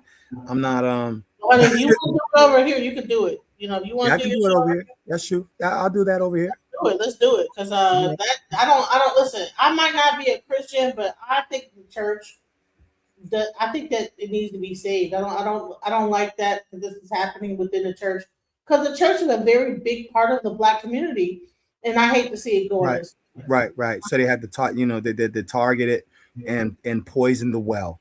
You know what I'm saying? Poisoning the well, and then whenever the temple is defiled, the temple was destroyed, and then had to be rebuilt.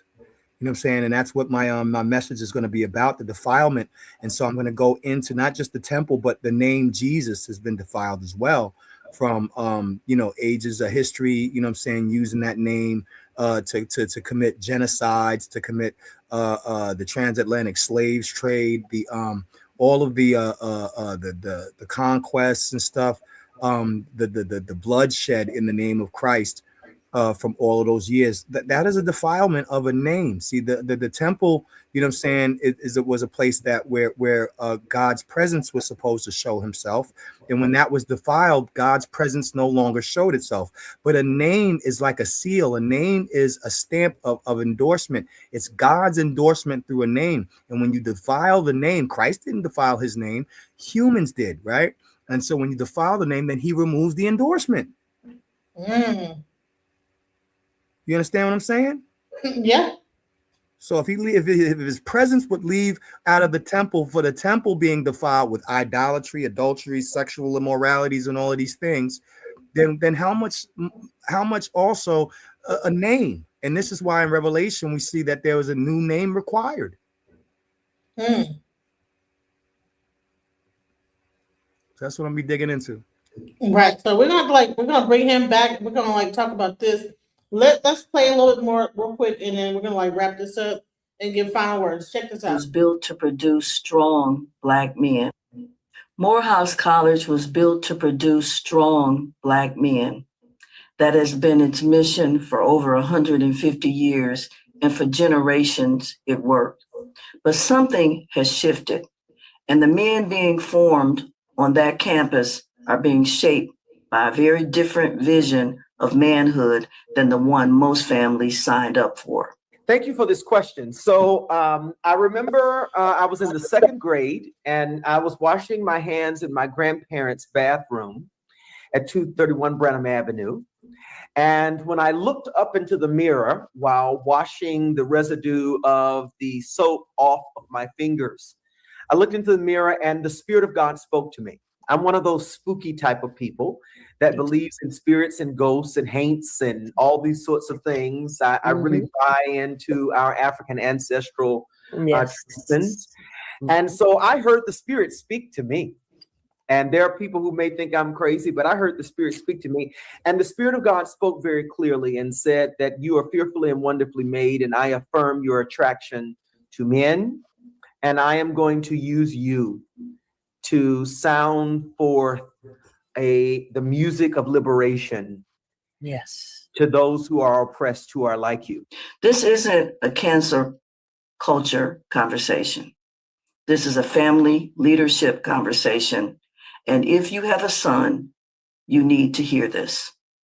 Every parent who has ever sacrificed to send a child to a prestigious institution knows what that investment represents. It is not just tuition, it is trust. And right now, that trust is being tested. Morehouse recently unveiled a portrait of Bishop O.C. Allen inside the Martin Luther King Jr. International Chapel on campus. And I want to be clear, this is not about one portrait on one wall. This is about what that portrait represents, what it signals, and how long that signal has actually been broadcasting. If you are a parent, a father, a family builder, this conversation is for you, because what is at stake is something no diploma can replace. Give you one illustration of how difficult that is. That means we're not locked into just two genders. That's the big hurdle. The church is having a hard time with that. There are more than just two genders. And if you believe. Do you hear this, guys? This is a pastor talking to a panel at Morehouse College saying that there's more than one gender. Was the other guy with the glasses on, was she talking to him or was she just sharing that clip? I think she was sharing that clip. Okay. But let me say, the guy in the purple tie is the one talking that there's multiple genders. This is crazy. That is the ironclad law. Then what you're revealing is that you really don't have a very deep understanding or knowledge about human nature and the human species. You don't realize how the whole creation is evolving, changing every day, growing up to be something very different. And people, as Dr. King used to say, just want to be free. Free to be themselves. And there's where the toxicity comes in, because you have institutional resistance in the church, in the government, and in the universities. It's been going on since the beginning of civilization. Here is what I need you to understand. The institution was never going to do the job that only you can do. And the moment we stopped paying attention, the drift had already begun. Institutions do not drift overnight. They drift slowly, one small shift at a time. I know this firsthand. Back in 2001, I took my son on a Black college tour through Atlanta. Morehouse had offered him a scholarship, and he turned it down. Not because the academics weren't excellent. He turned it down because of what he observed when we walked that campus. The effeminate energy among several administrators and students was visible even then. It was not subtle. And my son, who knew exactly what kind of man he was becoming, looked at that environment and said, "This is not where I want to be or need to be." He walked away from a scholarship, and we had already talked about why. He knew what healthy manhood looked like. He knew the environment he was walking into could pull at that. Can you imagine walking away from a scholarship because the amount of homosexuality rampant on the campus that he doesn't even want to be exposed to it enough to where he would walk away from a full scholarship from Morehouse? Yeah, I would have done the same thing. You know what I'm saying? Like, that's crazy. I was going to stay in Atlanta until, you know what I'm saying, I realized that, you know, the environment was low.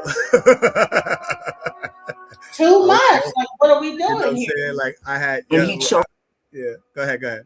Let's go. clarity over prestige. That was in 2001, 24 years ago.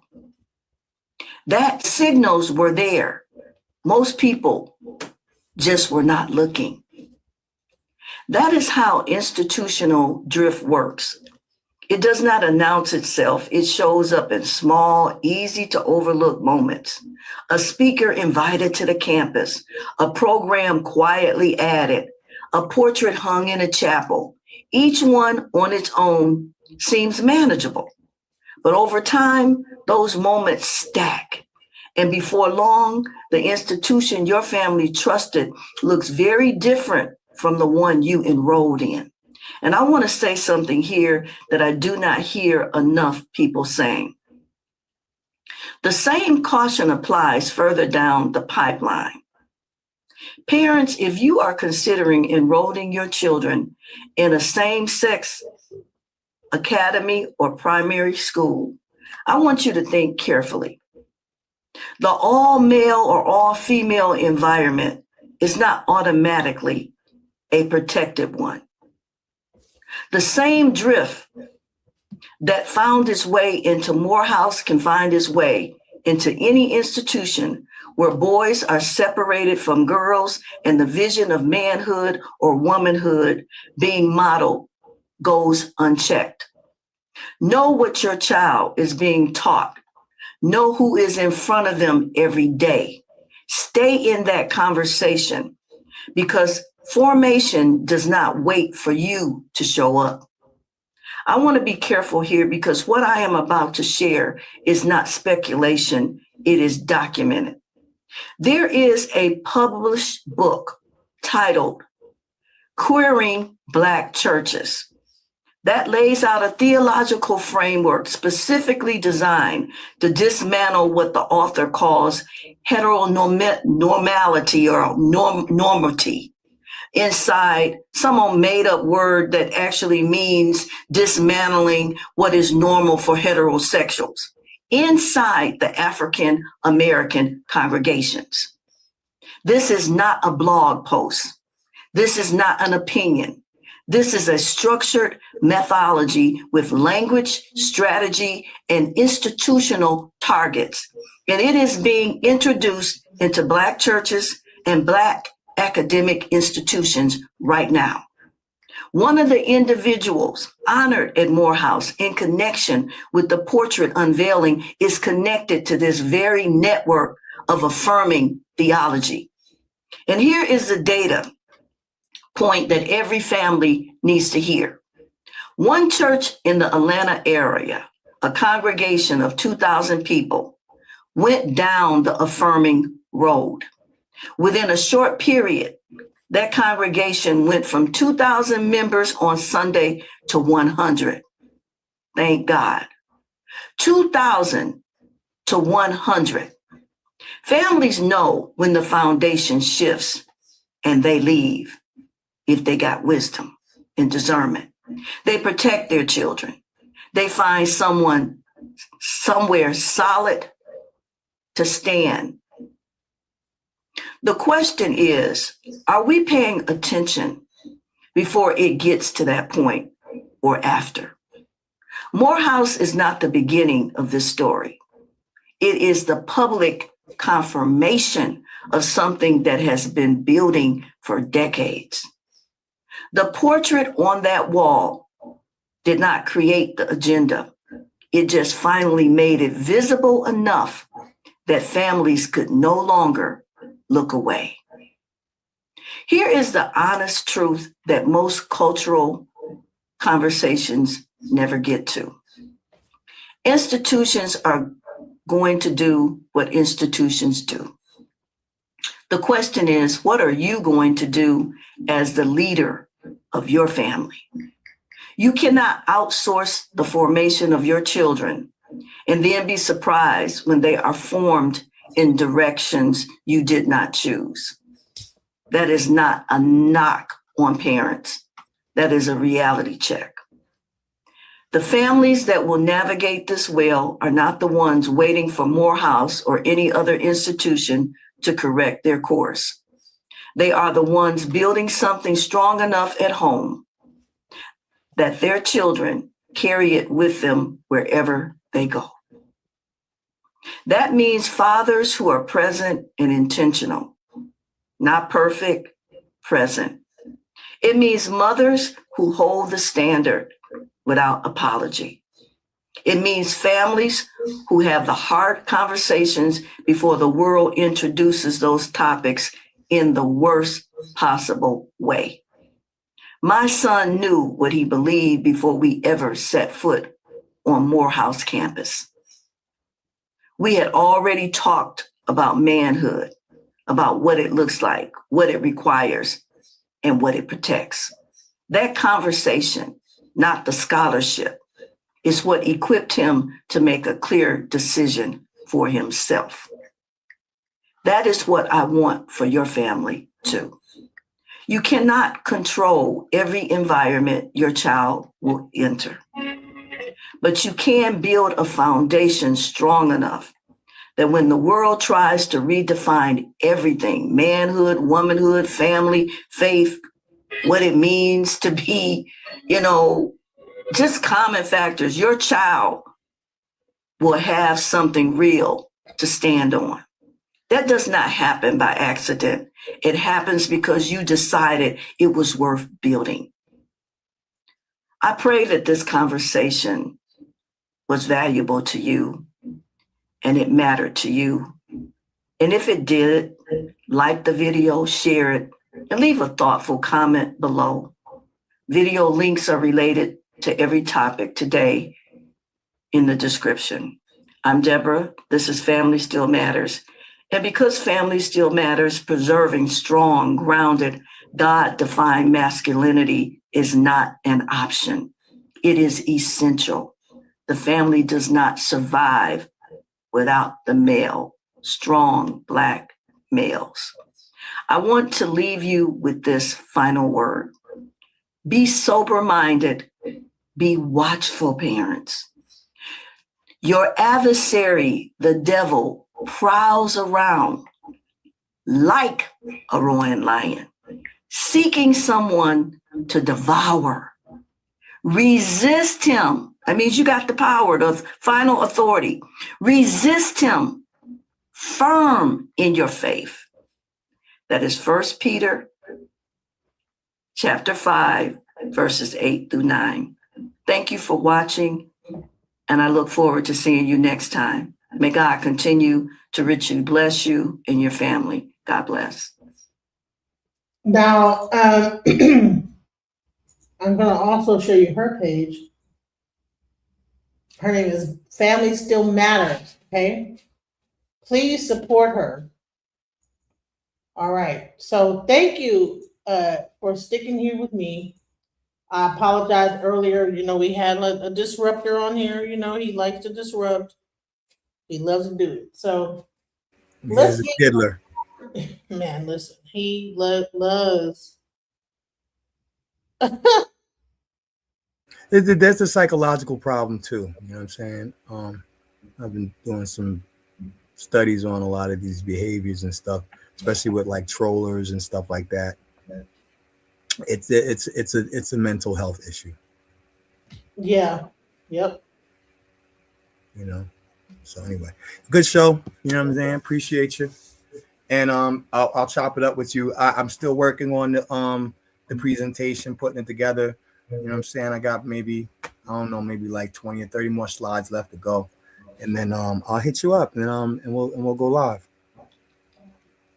Right. I want to do it by tomorrow night, but I might have to push it to Monday or something. Depending on how I get through this. Because I'm like sculpting it, you know. Okay. Yeah. So right. So yeah, I'm going to like do a little bit more about this whole thing when it comes down into the gay life, because I think that people really need to understand like the things that are involved with it. Because I think that people don't understand it's not just a matter of like, I met my love of my life and we're just in a church and just there's way more to it. yeah.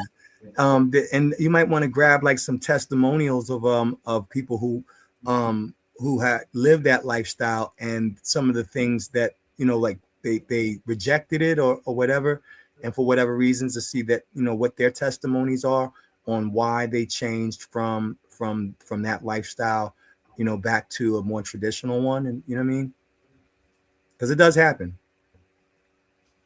Yeah, so I'm gonna give you a little bit. I'm gonna show you something that you know what? Okay. I'm gonna show you. Yeah, let me just show you this real quick. And this. I want to just show you a little bit of some of the stuff. His name is Zaddy Dragon. Now I ran into him on Bigo, and he is an out gay man, but he was in the military. And he talks about his story. And I think what I want to do is I want to I'm gonna try to find him because I got off Bigo, but I will play a little bit of his story. Maybe let's speed up a little bit so you can hear. But I want people to hear that. See, people romanticize the gay lifestyle, but it's not as romantic as one might think. So let me kind of like go a little bit more into this. I also toured on Fort Campbell, Kentucky. About your different characters and how did they come about? Okay. Well, make that bag, Yeah, definitely.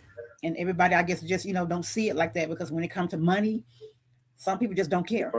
And once they get in theirs, they don't care if you get yours. Yeah. That's my thing. Like, if it wasn't meant for a group to come together, to actually help each other get bad, then there would be no.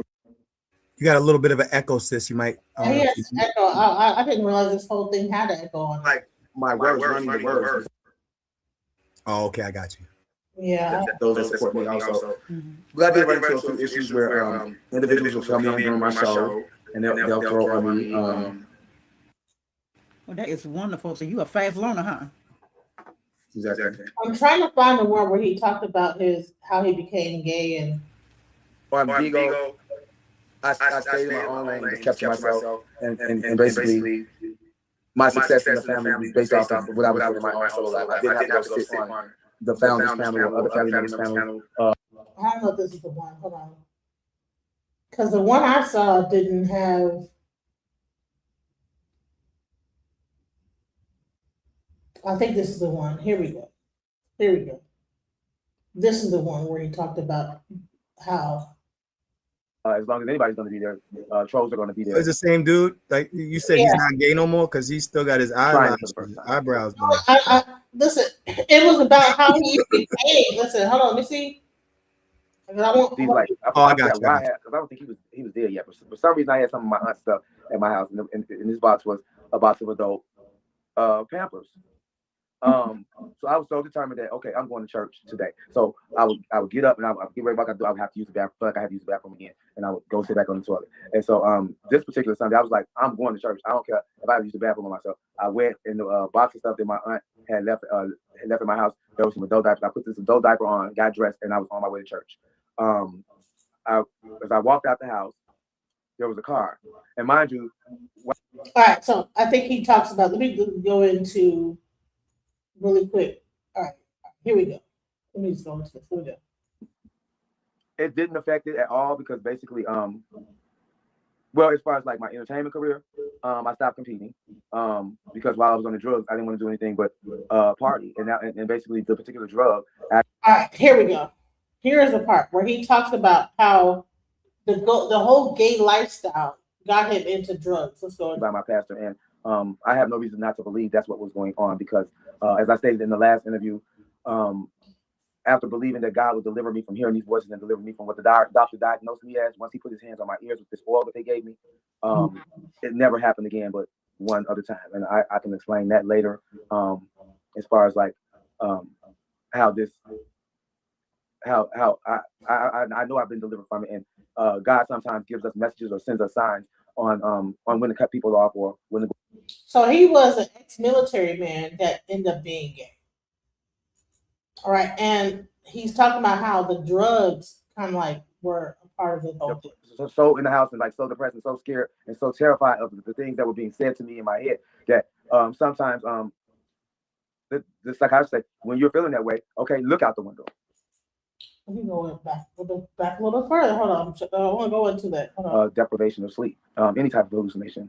Deprivation of sleep induces hallucinations, and pretty much audible hallucinations is what pretty much which was described to me as schizophrenia, paranoid schizophrenia. And it was drug induced, and I was told that it could not be reversed. That I had depleted all the dopamine, which is the chemical that your brain produces when you experience intense pleasure, like whether it be euphoria from a drug, or whether it be even like when you orgasm through sex. That's what you're feeling is this chemical that your brain is pumping through your body to feel that. And I had depleted all of that. So basically taking the medication, a lot of talking in my head to God to try to like drown out the voices I was hearing, which, like I said, my pastor described to me as spiritual warfare. And I was told that basically what I had opened myself up to by introducing these chemicals into my human body, which was basically opening myself up on a spiritual level to be able to hear demonic spirits as well as angelic spirits. Explained to me, but the doctors were saying basically it was schizophrenia. So a lot of prayer, also taking the medication. The medication basically wasn't to like make it go away. It was like for me to be able to deal with it. Abilify was one of the medications I was on, which was basically to keep me calm and I guess not. So at some, I'm not sure this is the actual. I'm not sure if this is the actual interview that I'm speaking. I'm trying to get the one where he talked about how him being in the lifestyle, like kind of like brought out like this schizophrenic episode, you know? It was like a thing where like let me see. So you know, she's been keeping in touch with him and stuff. I'm trying to find because he was really prevalent on Bigo, and he was talking about how he was really into the lifestyle, and the lifestyle itself brought so much like the drugs of it all, like having all kind of wild sex and taking the drugs brought him into schizophrenia. You know what I'm saying? Because you're doing like they were taking the methamphetamine and then also doing it, and they just going and going and going, you know, all night long, and then just and and I think he talked about how it all happened. I'm trying to figure out where's the one where he talked about that. It might have been that one. I'm not sure, but I was trying to show how. Was that a Dragon Ball Time? Was that the one? I don't know where the one is where he. It's all good. I'll find it and I'm gonna play it. When I find it, I'm gonna play that one where he talks about like how he would go to these parties and it would be just sex, just real crazy level. Yeah, you need to hear all of those details. But no, I would say that if that the lifestyle that he got into, however he got into it, was probably the first sign that there was mental instability. Even though the drugs would heighten that, and I do agree that drugs can cause schizoaffective or schizophrenic schizophrenia. I definitely can see that happening. However, I would say that whatever started him off into the lifestyle was probably an instability in itself. True, I would say that too. Let me see what he talks about in the beginning of here. I'm about to slide. Welcome everybody to my YouTube channel. And look, There was a lot of prayer. And listening to. Right. So basically, what happened? And he's better than that. He got a little bit better, but anyways. So I'm gonna find the original video of this.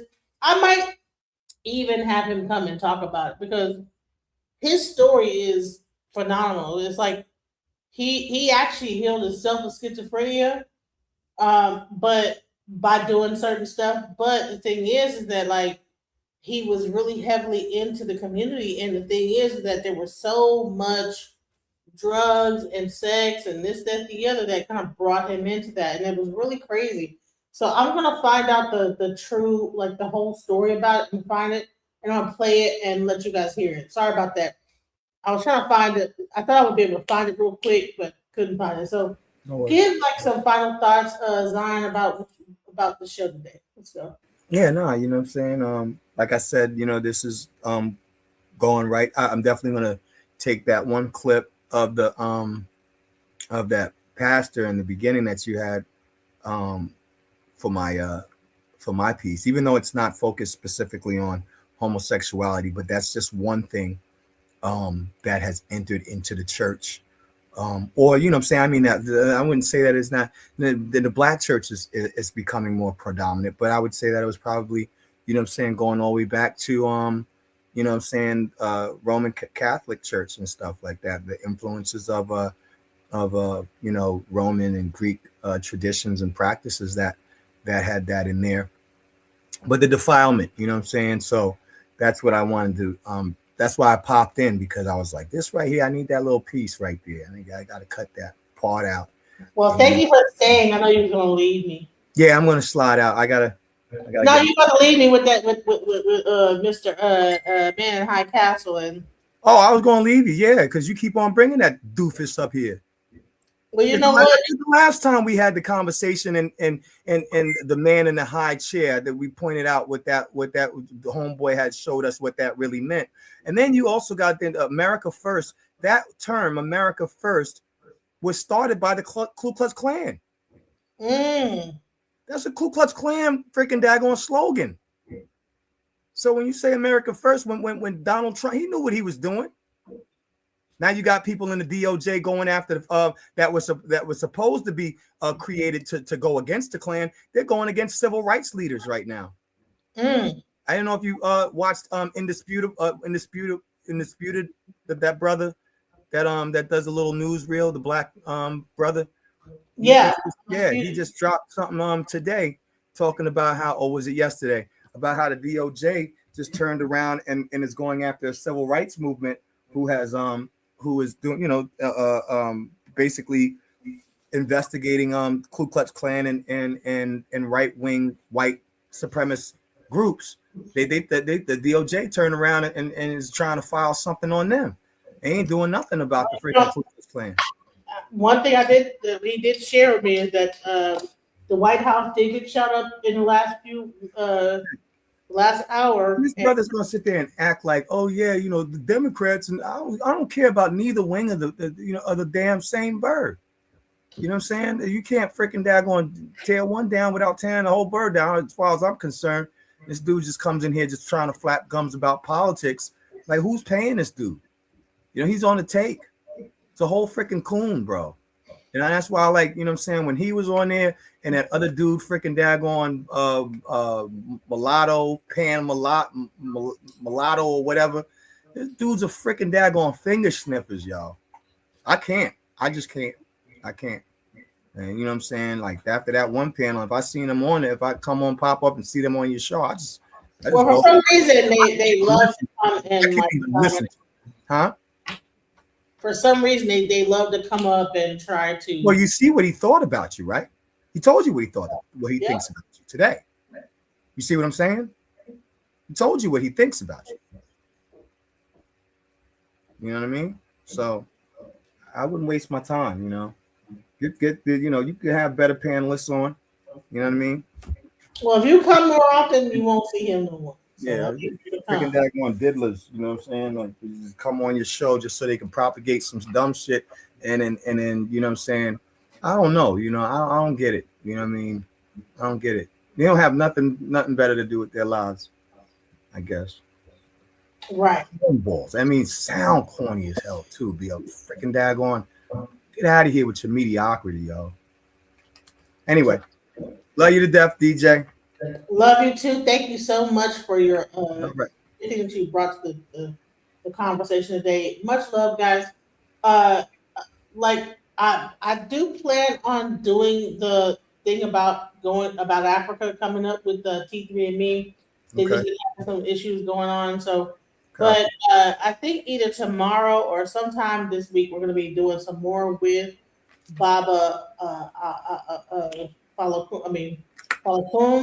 So if you guys have been enjoying that content, is more to come.